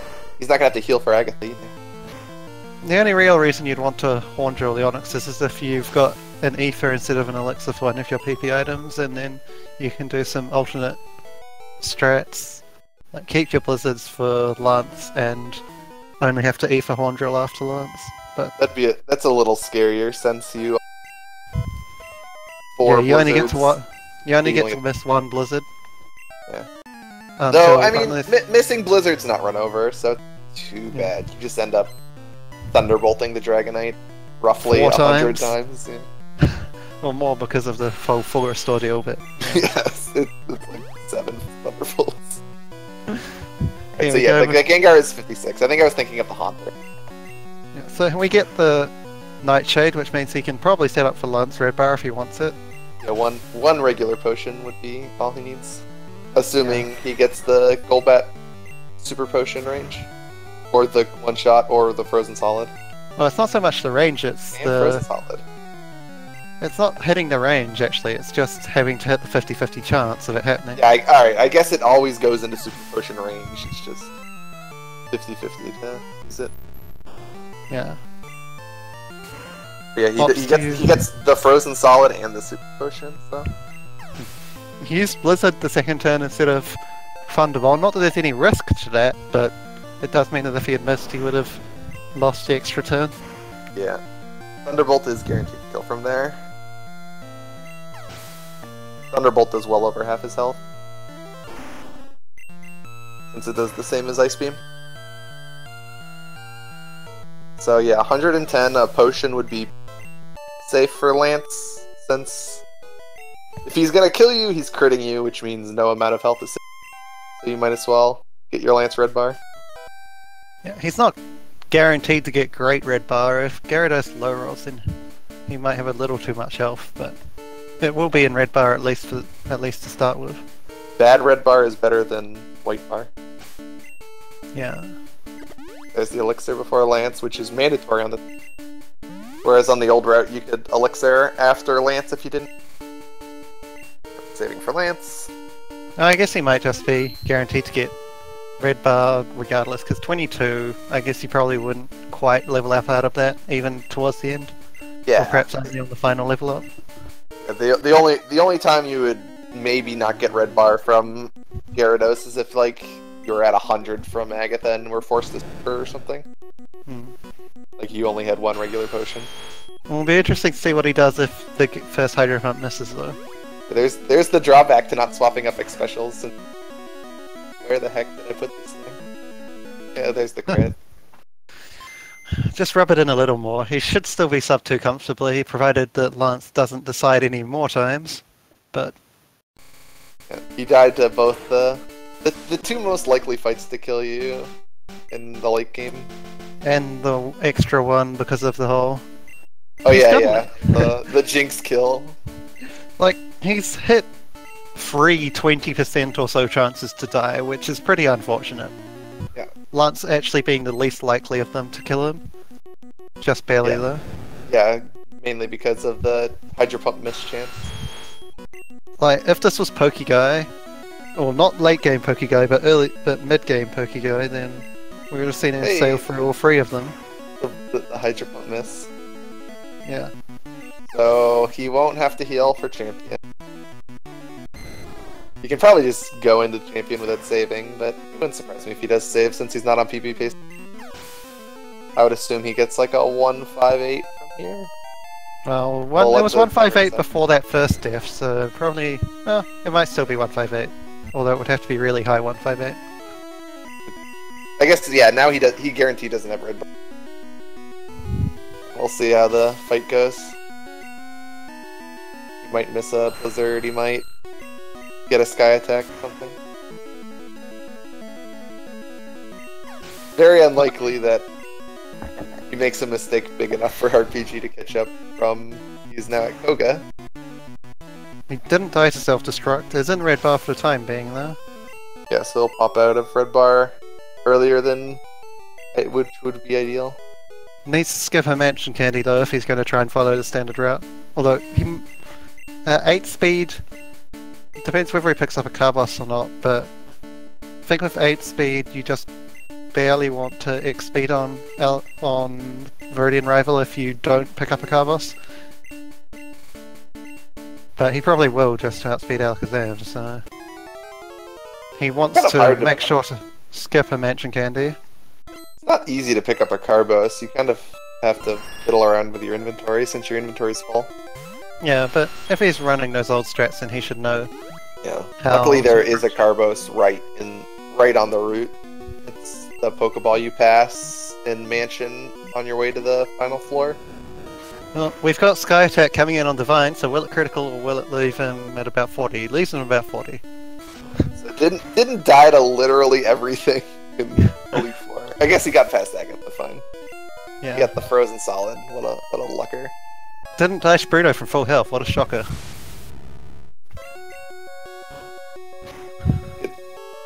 Use the wrong move on Machamp. I don't know if Machamp can actually kill you. Probably not. Yeah, use Submission, do maybe 50 if it criticals, I don't know. It's not a threat that ever registers. RPG going all the way to the left. Not quite sure why. Okay. Extra safety, I guess. You only need to go one tile to the left to guarantee you don't run into the little island there. Divine is in the press A as fast as possible part of the game, where we get to enjoy his Pokemon Blue run. Yeah, at this point you do not need to press any other button, although in most cases it'll probably be faster to press B at the same time for the Hex Smashing. This is the game where you press A. Yep. Not anymore. Now he can press whatever buttons he wants, provided he doesn't press A, B, start, select. I wouldn't press the power button if I was in that way. Well, I guess there's that one as well. Probably still wins the race if you hit the power button. You saved, like, before Lance. So, no Carbos. No. Unless he got one in Silco already, which is an option, but we weren't paying enough attention to him. There's also the Carbos, that's with the Earthquake and Rare Candy. That third Pokeball there. It's kind of hard to pay attention to RPG when Divine was actually I think there's a third Carbos. There's a third Carbos somewhere. But... It's Safari. Oh, there's one in Safari? It's the furthest out of the way, as in it's more than one step out of the way. It's like 10 steps when you're on the bike. But it's also the worst for inventory management, I think. And Divine has to listen to the Spearow cry. So yeah, it is a 158. Yeah, high 158. Okay. Nothing too bad with that. About a 15840, which is... And he's got a GG in the chat, and I suppose he'll have a GG in the Speedruns Live, which is 158.45 official race time. 153 in game. 153 in game time is pretty solid. Yeah. That's about what you want to be in a race. 153, 152. So that is that. We can officially say that RPG and Crush Squids will be leaving the tournament after they race each other in a consolation for third place. Yep. And we're setting up a really interesting match between Divine and Pokeguy for the group winner. Yeah, the difference in Divine and Pokeguy's top times is now, what, about 45 seconds? Yeah, well... Maybe a minute? Yeah, if we got Jimby's site, it's... Yeah, 46 seconds, if we count the SRL time. So Pokeguy is through to the bracket stage, but not guaranteed first place yet, obviously. And he's going to probably have a bit of a run for his money for first place. Yeah, anything can happen in a race. Divine is definitely capable of beating Pokeguy in a race, so it would definitely be an interesting run. Yeah, but yeah, these two are officially the first two through to the bracket. Unfortunately, RPG and Crush Squids are officially the first two knocked out as well, I believe. Yeah. I think there is perhaps one other person who's 0-2. Yeah, there's one other person who's 0-2, but I don't think they might not actually be knocked out yet. Depending on how the rest of the races in that group go. Yeah, there's the chance that, like, you have 3 1-2s and 1 3-0. Yeah, but... And I'm not sure, but the tiebreakers are... It's your best time, full stop. Okay, the best time is first. We've been told. It says differently on the challenge page, but in the Discord we've been told that it's just your best time that you get. Yeah. So that would be the only tiebreaker, since I can't imagine two people having the exact same race. Yeah. RPG's gonna be finishing up his run, going through Blaine now. Is there anything interesting on the Blaine fight on this old strat, you know? If he opts to Earthquake, then it's a range even if he's at the highest level he can be. But Or the Arcanine? yeah. He's probably using Horn Drill. Like, the rest of his strats have looked new enough that he probably does know to Horn Drill because he's got the PP up. Yeah. In general, they are sort of correlated. Fortunately, he's not in red bar, so he's losing a bit more time. There's the exact accuracy as predicted. And again, agility, because never super potion. Earthquake Horn Drill times 3, and then the other on Black Belt. Blaine is always free as long as your strats aren't too old, because really old strats would have you Earthquake this fight no matter what, and Arcanine was a damage range in bad attack. One of the very few fights in the run that is actually 100%. Whereas like a fight like Sabrina, you could always just Gen 1 miss. Yeah, this fight is... You could Gen 1 miss the Arc. You could Gen 1 miss the Growlithe. Oh no, you can't because you've already accepted your seed. So yeah, no Gen 1 misses. I suppose exact Koga is 100% provided you have over like 5 HP, but exact Koga isn't used in the current route at all anymore. Yeah, you could like Gen 1 miss on the Coughing and get Tackle, which does 6. Which sometimes you have 6 HP going into that fight if you're doing Sulfred Bar. Or if you've got something like Confusion Crit Buy. Yeah. RPG didn't need to do Erica first, but Blaine before Erica, but he has. And I think, unfortunately, he used the extra candy, which means that I hope he's not using X Special on Viridian Rival. Although this extra level might actually play in his favor if it gets him 48 for Alakazam. Oh, is it because you lose the badge boost before Alakazam? Yeah. Okay. But if he's 48 before Sabrina's Alakazam, then he should outspeed it even without a Carbos.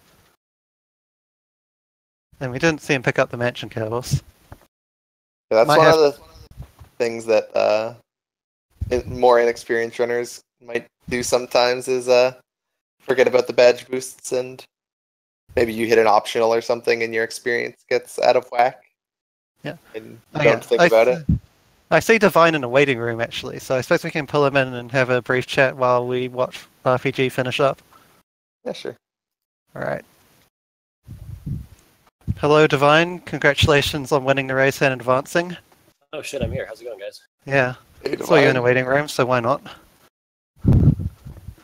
Thanks for the invite. Yeah. How'd you feel about your run? Bit of bad luck here and there. It was a pretty solid run mechanically. I made a couple mistakes, like fat fingering the Horn Drill on Pidgeot. Yeah. Which, I thought I could hit that Earthquake, which apparently I have a 71% chance to hit it, but I thought that I might have just fucked up because I didn't get the Mansion Candies, obviously, so I missed the range because of that. Yeah, That's why I centered. It's guaranteed if you have the Mansion Candies, and it's 72 if you don't. I could have refought him, I guess, but yeah, not really worth it. Might as well be safe. Looked like you were thinking about it for I guess more than a second. So a bit of pondering. Yeah, so you had what, the 3 deaths? But yeah, died to Black Belt, died to Lorelei, Lance, died to Lorelei. Yeah, but the mid game went pretty well, I noticed. How was how did you feel about doing the Blizzard route for? I actually liked it quite a bit. I mean, I did miss a Blizzard, but it didn't really make any difference when I missed it, because I froze Golbat. But for the most part, it felt pretty smooth. I like the intuitivity of the new route, late Earthquake and Blizzard. So you missed the Blizzard on Golbat? Yeah, well, I froze him, then I missed one, and then I hit him again. Oh yeah. You can Thunderbolt the second turn. Oh yeah, probably. He was at half health after the Super Potion, so I just felt like... Thunderbolt does over half his health. Oh, good. It does the same damage as Ice Beam.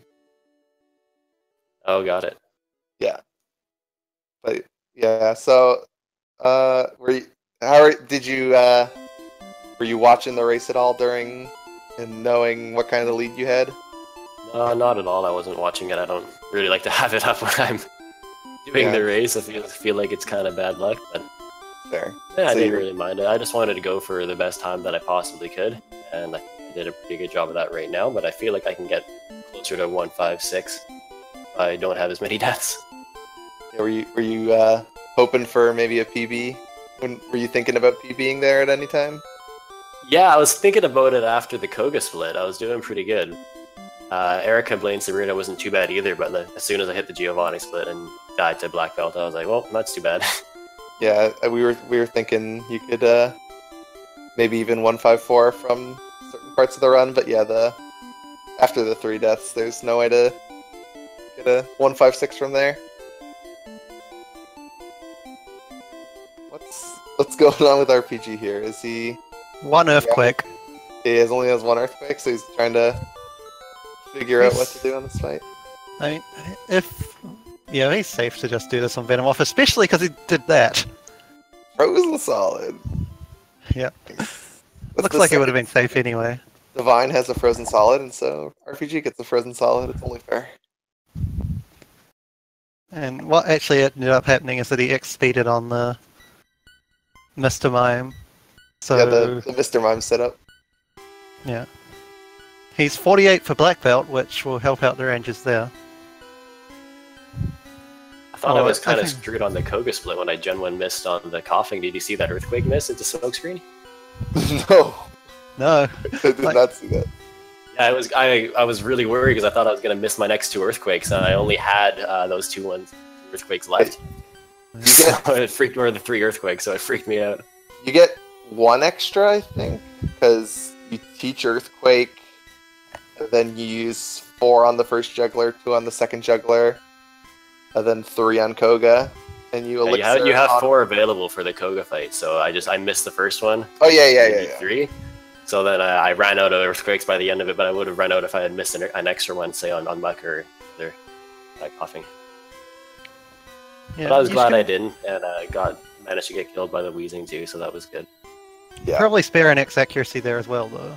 I mean, I don't know if you buy extra run in your route. I did, but yeah. 10 that's another way. Most people buy 11 because you have money for 11 every single time. You have money for 12 if you sell bide. But you can also do other things with the bide money. You can buy extra super potions or something. An early elixir wouldn't have hurt either. That much, anyway. Yeah, because you have 2 extra earthquakes to play with after Koga. Because you end with 2. You could also blizzard one of the later pokes, depending on how it goes. But yeah, there are backups. It's just hard to know what to do in the heat of the moment, I suppose. Blizzard. I guess you would Blizzard Vileplume at that point. That would be 100% to kill. Probably the Rhyhorn, actually, but yeah. Yeah, that would also work. Alright, so he does not at risk of dying to black belt, unlike any of the runners, since he's at 63. So he's Karate Chop crit does I want to say 40, 30 even. It's not that high at all. Yeah. It's just that he could have gone for Earthquake if he had known that 48 would make the ranges quite likely, although perhaps not on this attack. Hard to say. Yeah, 48's pretty high level going into this part of the run. You said 48 before. Were you saying 48 for Alakazam, or? He got 48. I said he might be 48 for Alakazam. He didn't end up getting that, but because he expeded it didn't matter. But oh yeah, okay. 48 for Black Belt with the extra level boost to damage, because it's like a 2, 5, 8 or 0, means his damage goes up quite a bit. But it's not like it really matters, considering that he used the exact in the end. So the next big question will be whether or not he outspeeds Viridian Rivals Alakazam. Yeah, which item he's going to use. Yeah, if he's aware of his speed, I assume he's aware of how this because he X-speeded on Mr. Mime. I would assume he knows to take the Viridian Rival Alakazam into account. Like, he doesn't seem new to this style of play.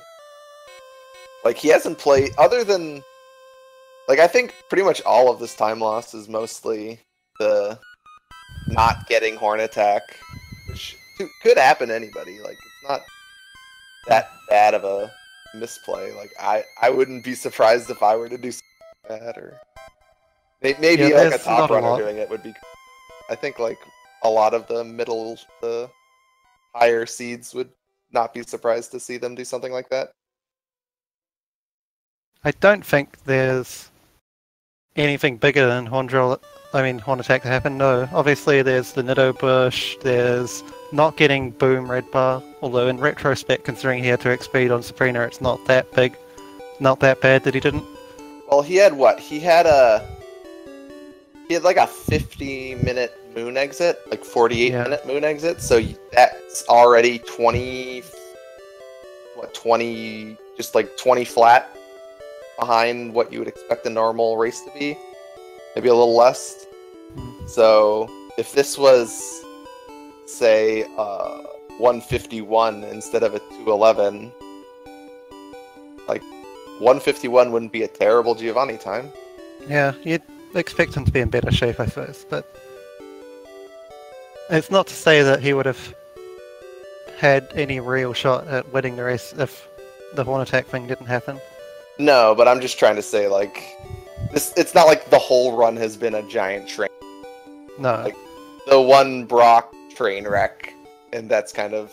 The rest of the run has been actually... I guess there were also just, like, the nonsense before Misty, where he fought, like, 3 dozen optionals? Something along those lines.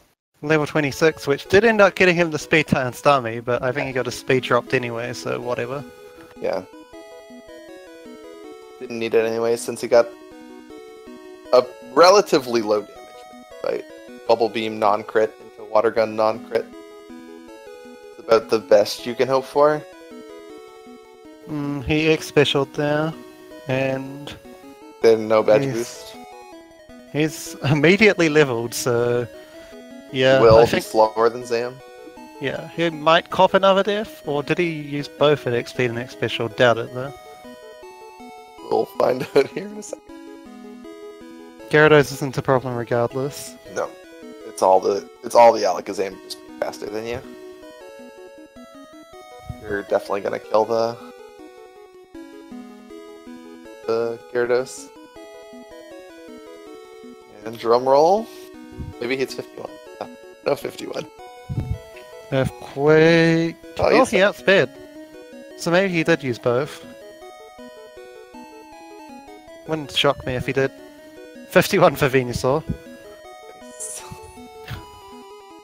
He may not have the fastest time, but he will probably have the highest time. Highest completed time. It'll be close with Raz's time. Alright, yeah. And he already has a better time, but... Yeah, it's about, what, 20 minutes from Giovanni to Elite Four, assuming no troll, give or take. Yeah, you would back a good player with a good Nidoran to easily finish inside 16 minutes from here. Yeah, from here, after Verdant Marvel. Yeah, and even if RPG gets trolled a bit, if he has a little bit of trouble with Victory Road movement or anything like that, you'd still think he'll get maybe like 228. But it's hard to tell for sure, of course. And then it also just depends on how the Elite Four goes for him and his Nido. Is there anything interesting to watch out for in Elite Four? If he does strange stuff like Earthquaking the Jinx, then maybe. Sure. He does have the PP up, though. Yeah, he probably has 5 horn drills. We might get Aerodactyl damage range? Nah, his special's too good. I think that he's actually fine. Unless he does something really strange like tries to use X special on Champion. He doesn't have the speed for that. Yeah, and... Yeah, so he would just X speed on Agatha, I guess? Yeah, without a misplay, this is actually just an identical Elite Four to God Nido Ice Beam strats, honestly. Yeah, none of the damage ranges are very close, I don't think. Other than, I guess, the Golbat and the Jinx on Earthquake. But like your horn drilling everything for the most part, or earthquaking ghost Pokemon, which aren't particularly close ranges, I don't believe. No. The 60 Gengar is like marginally close and the Arbok is marginally close, but they're both guaranteed on 0 DV, so this is quite a way away from 0 DV. Yeah. So the movement's already a little shaky, but hopefully not a sign of things to come. The movement being shaky is one thing, you just really don't want to like push the boulder into a place where you can't push it anymore. Yeah, or exit Victory Road. Yeah, or exit Victory Road. Like, I've done something like push the boulder up there instead of the next part. We have since started talking some trash in the chat. I wonder what this race is actually going to be. My first ever result was a 218 on old timing. So RPG won't beat that, but he's already beaten that time, so I don't see why Sinstar's bringing it up. What, so at 218 in-game time? Yeah, before Nidoran Strats existed, that was, what was the date? February 11th, 2013. Nidoran Strats for Red were made later in that year. Based off the Squirtle route. I mean, the Squirtle route was the route, and the Nidoran Strats for Red were based off the yellow Nidoran Strats to some degree. Yeah, Nidoran Strats definitely being one of the biggest time save innovations in the Red Run. Yeah. I mean, for a long time, people were trying to say that Blastoise would probably still be faster. I think that lasted for another couple of years, honestly, or at least into 2014. The idea that Blastoise would have a higher ceiling. I also imagine it felt better to run Blastoise just because you check the stats 2 minutes into the run as opposed to like 10 minutes into the run and you don't have to beat them. There's that, and no optional trainers, which is another thing that always made Nidoking feel a little inferior. Yeah, but just the mid-game for Nidoking is just way too strong. Yeah. Plus, I imagine Route 3 with Squirtle's not that fun. It's not really that much. I mean, yeah, Nidoran actually does gain a little bit of time on there, but Squirtle still comes out of Mount Moon quite a bit ahead. But honestly, with how modern Nidoran strats have gone, I think Nidoran is caught up pretty much by Surge now. It used to be that Nidoran would catch up around the Fly Split. Yeah, then once Saving Quit came out and the Minips came out, not even no chance anymore. Yeah. Squirtle, you could obviously improve the record by doing Mount Moon Minip and Cans Minip, but you can't manipulate Squirtle without insanity, so... Yeah, you have to play frame perfectly through the entirety of Focus Speech, yeah. Yeah, like you have to save just before the grass tile, and then be perfect from there, roughly. Yeah, it's not like the other games where you can kind of manip the starter in other ways. Alright, so he's... Looks like he bought some full restores before going into Elite Four. Yep. Just to be safe, I guess. And hey, why not? You're unlikely to need them. In theory, you don't need a single full restore. You only really need, like, 2 or 3 super potions. Yeah, in practice, we don't know how many healing items he's got. Yeah. You can't save before picking up the ball because NPC timer trolls. Unfortunately. So he did not deposit any Pokemon. It will be a time loss towards the end. Doesn't directly matter in any way right now. Yeah. I think he's more worried about just finishing the run. I don't think he has a revive, so the slaves won't really be of any benefit to him, but it's not the most costly mistake you can make in the world to not deposit them. Maybe like 20 seconds. Yeah. And hey, they worked hard on this run. They deserve a little. Poor guys. Stick with you all the way from Mount Moon just to get shoved into the box right before they get their moment in the sun. Uh-huh. And both runners getting Jinx Cry, so comes out to be a wash. Drilling the Jinx, no issue there. So indeed, we are just going to have pretty much a standard Elite 4. Yeah. Not sure what the Jinx range is at level 52 on 6 DV attack. Not sure I want to do that calculation. It might be guaranteed at 53, I would say, not at 52. But that's only a guess. So, yeah, Elixir before Bruno, because you need your back. No need to heal, because you're at a slam crit range, which is the only move that could possibly do any damage to you. Well, do any significant damage to you. Yeah, you might get hit for like 5 by rock for a crit. Or, Yeah. nah, it's more like 20 actually, but the important part is that it's less than the health you normally have from Rage does Boom Red Bar. Yeah. In any case, we're through. No problem there, obviously. And Technically, he doesn't have to heal for Agatha from here, but I'm assuming he didn't buy those full restores not to use them.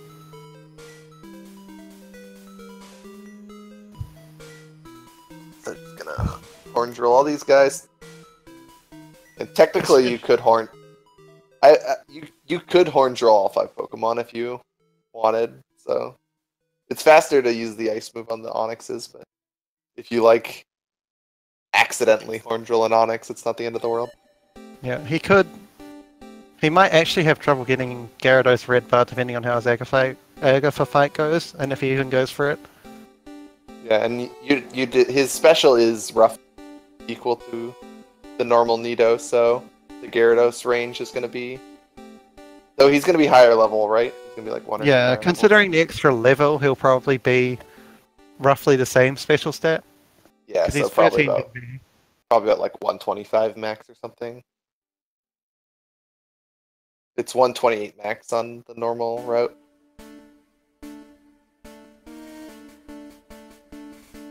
So he does full restore before Agatha, might as well. No save though. Not that you normally need it with full health and 6 full restores. Agatha's not a fight that's gonna like kill you out of nowhere. It's just it doesn't usually kill you with damage, it usually just kills you by making your time unplayable again. Yeah, we X accuracy. X strats. Which means that if he can, he has in theory increased safety against the Golbat, but he does have to hit through the confusion to get the drill off here. Yeah, so he's drilling the Golbat. You might, Yeah. yeah, you have the extra drill, and there's no way Ice Beam Kills, well, no. Yeah, I guess Ice Beam would never kill anyways, but it would still be a guaranteed two-shot. So. He may or may not remember to drill the Arbok as well. I think he did last time though. Yeah, Saves so a little bit more time. that's the reason you would X accuracy on this fight is if Arbok is a range. Well, no, it's never arranged, but it's just faster to drill it. And there we go, he does. Fair enough. The reason you drilled is because you risk the extra Gengar turn over the extra Golbat turn. Plus the benefit of X-Hacking to be able to drill the Arbok, but ultimately X-Speed is very slightly better. Like, Extra Tricky did some calculations last year about how different strategies on Agatha play out, and they're all very close, but Yeah. ultimately it's either Gengar's X-Speed or X-Special. Gengar's a bit scarier of a Pokemon than Golbat, but yeah. And they're both pretty trolly in terms of what moves Yeah, they can use. both know Confuse Ray. Or no save for Lance. And no heal for Lance. I think he may have wanted to like pause a tile before Lance and then misclick. Yeah, he could be going back quite a long way. But no, he has full health, doesn't he? Or did he take a Nightshade? He took a Nightshade. No, he may have hurt himself in confusion. No, he has full health. Okay. So he's perfectly fine as long as he doesn't get critical. He'll probably almost certainly not get red bar. That's way too much health. But I wonder if he has any revives. No, yeah, no. nowhere near red bar. But yeah, it's okay. You can't get red bar. I don't think you can get red bar from full health ever. He took exactly 125, so good call there. You can't get red bar from full health with a good Nido. You can get it with a bad Nido. This is too much like a good Nido to get it though. Yeah. With the whole 13 special deal and also level 54. Yeah, he might have a range on the Aerodactyl because he leveled up, but the extra level is going to make it. The extra level plus 13 special. Yeah. Is probably going to make it guaranteed. That's the reason the notes specifically say to X speed on the second dragon is because you need the badge boost. I mean, yeah, that's without mansion candies. You level between the two Dragonairs, but yeah, with mansion candies, you normally level after the Gyarados. Yeah, I'm just saying the same theory applies as to him leveling. Just so happened that he leveled there.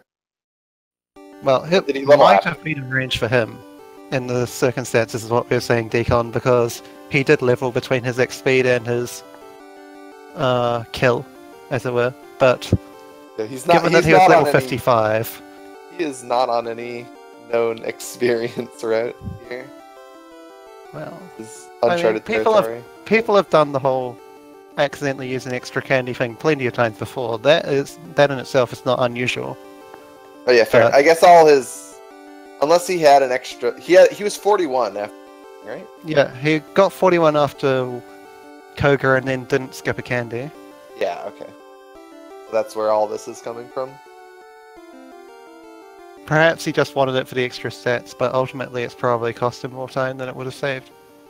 Because having an extra level is really harmful if you don't know how to play it properly. Could have gotten the extra level and then also gotten the extra candy and ward. Gone for the double level. I guess it hasn't really directly cost him any time because he did outspeed the Alakazam, probably because he used both X items, and he did kill the Aerodactyl, so in the end I guess neither of those were actually a threat, but... And, yep, no issues here, now he's just drilling everything. Mash A, the game, part 2.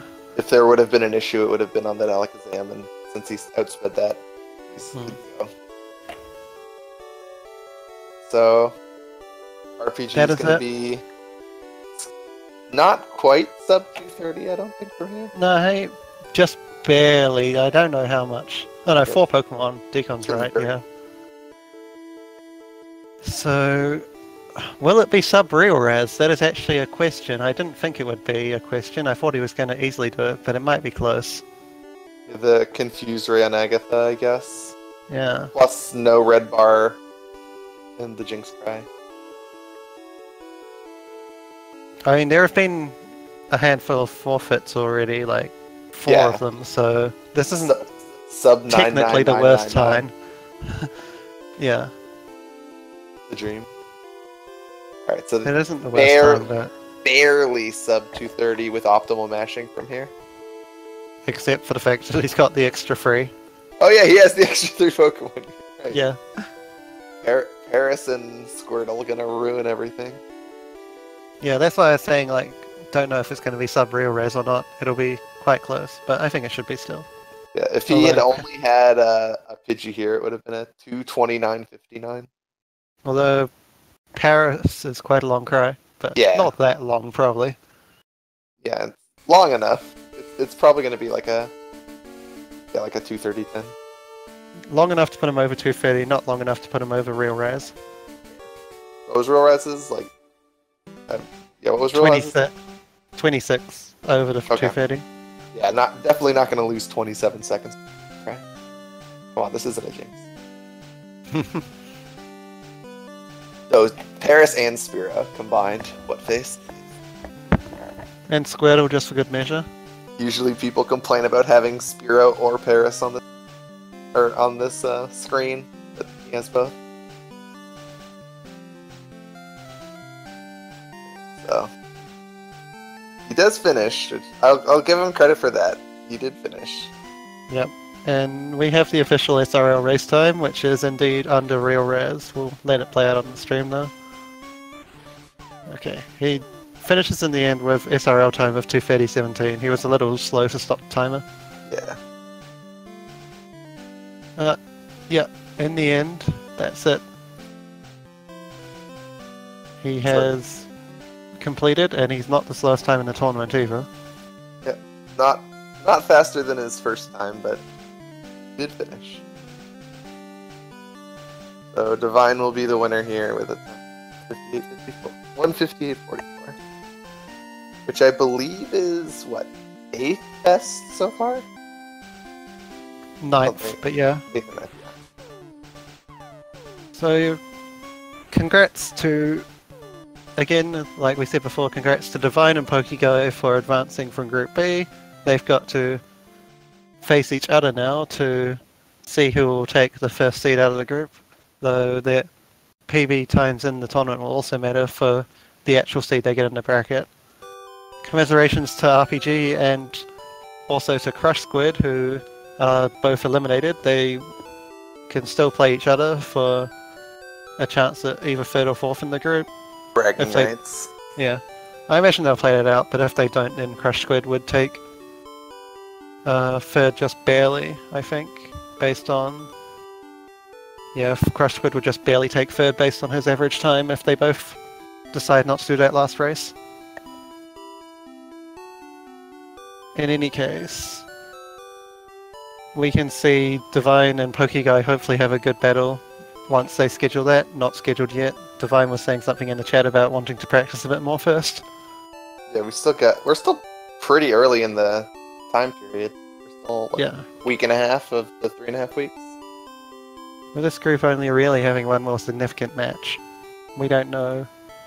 I'm guessing the amount of races per day is going to quickly go down as people finish their 3 races for the...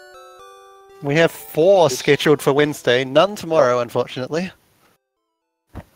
But 4 in quick succession on Wednesday within like a 7-hour period. Finishing with yours. Yep. Against Flutz, starting off with Problem against Paper Guy. And I think that's the first race of all in Paper Guy's group. Yeah, that group has been slow to get off the mark. Not that it's a problem, because the deadline is something like the 23rd of June. Someone needs to take it slow, or we're going to have no races by the end of the week. I mean, yeah.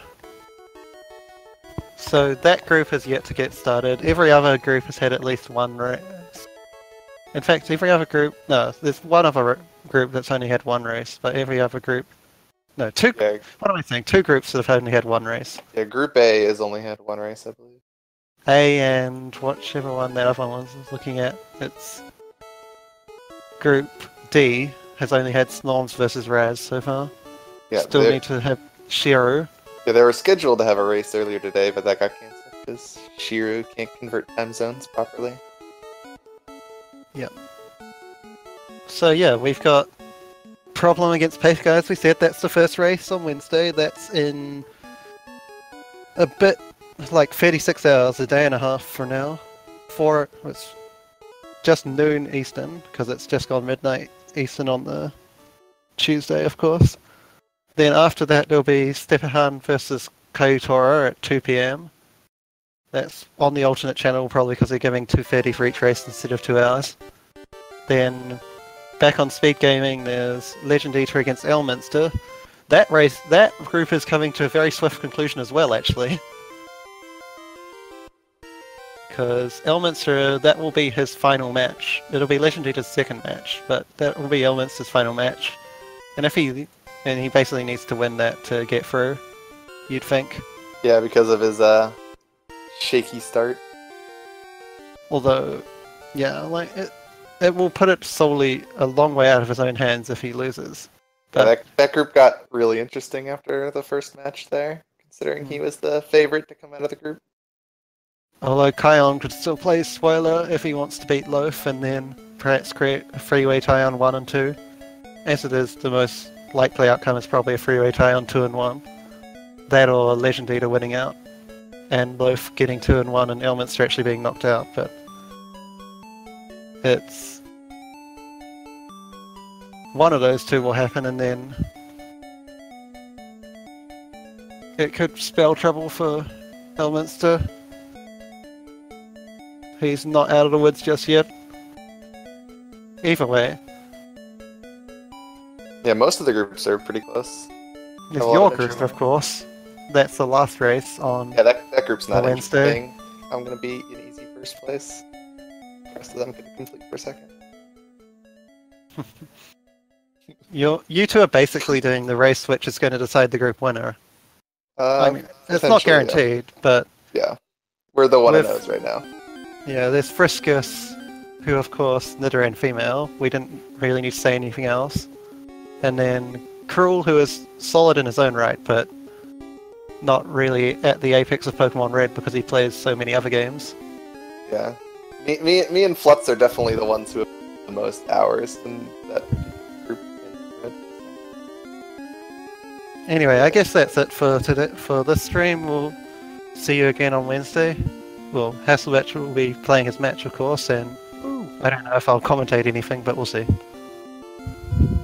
Thank you guys for watching. Yeah. See you, everyone.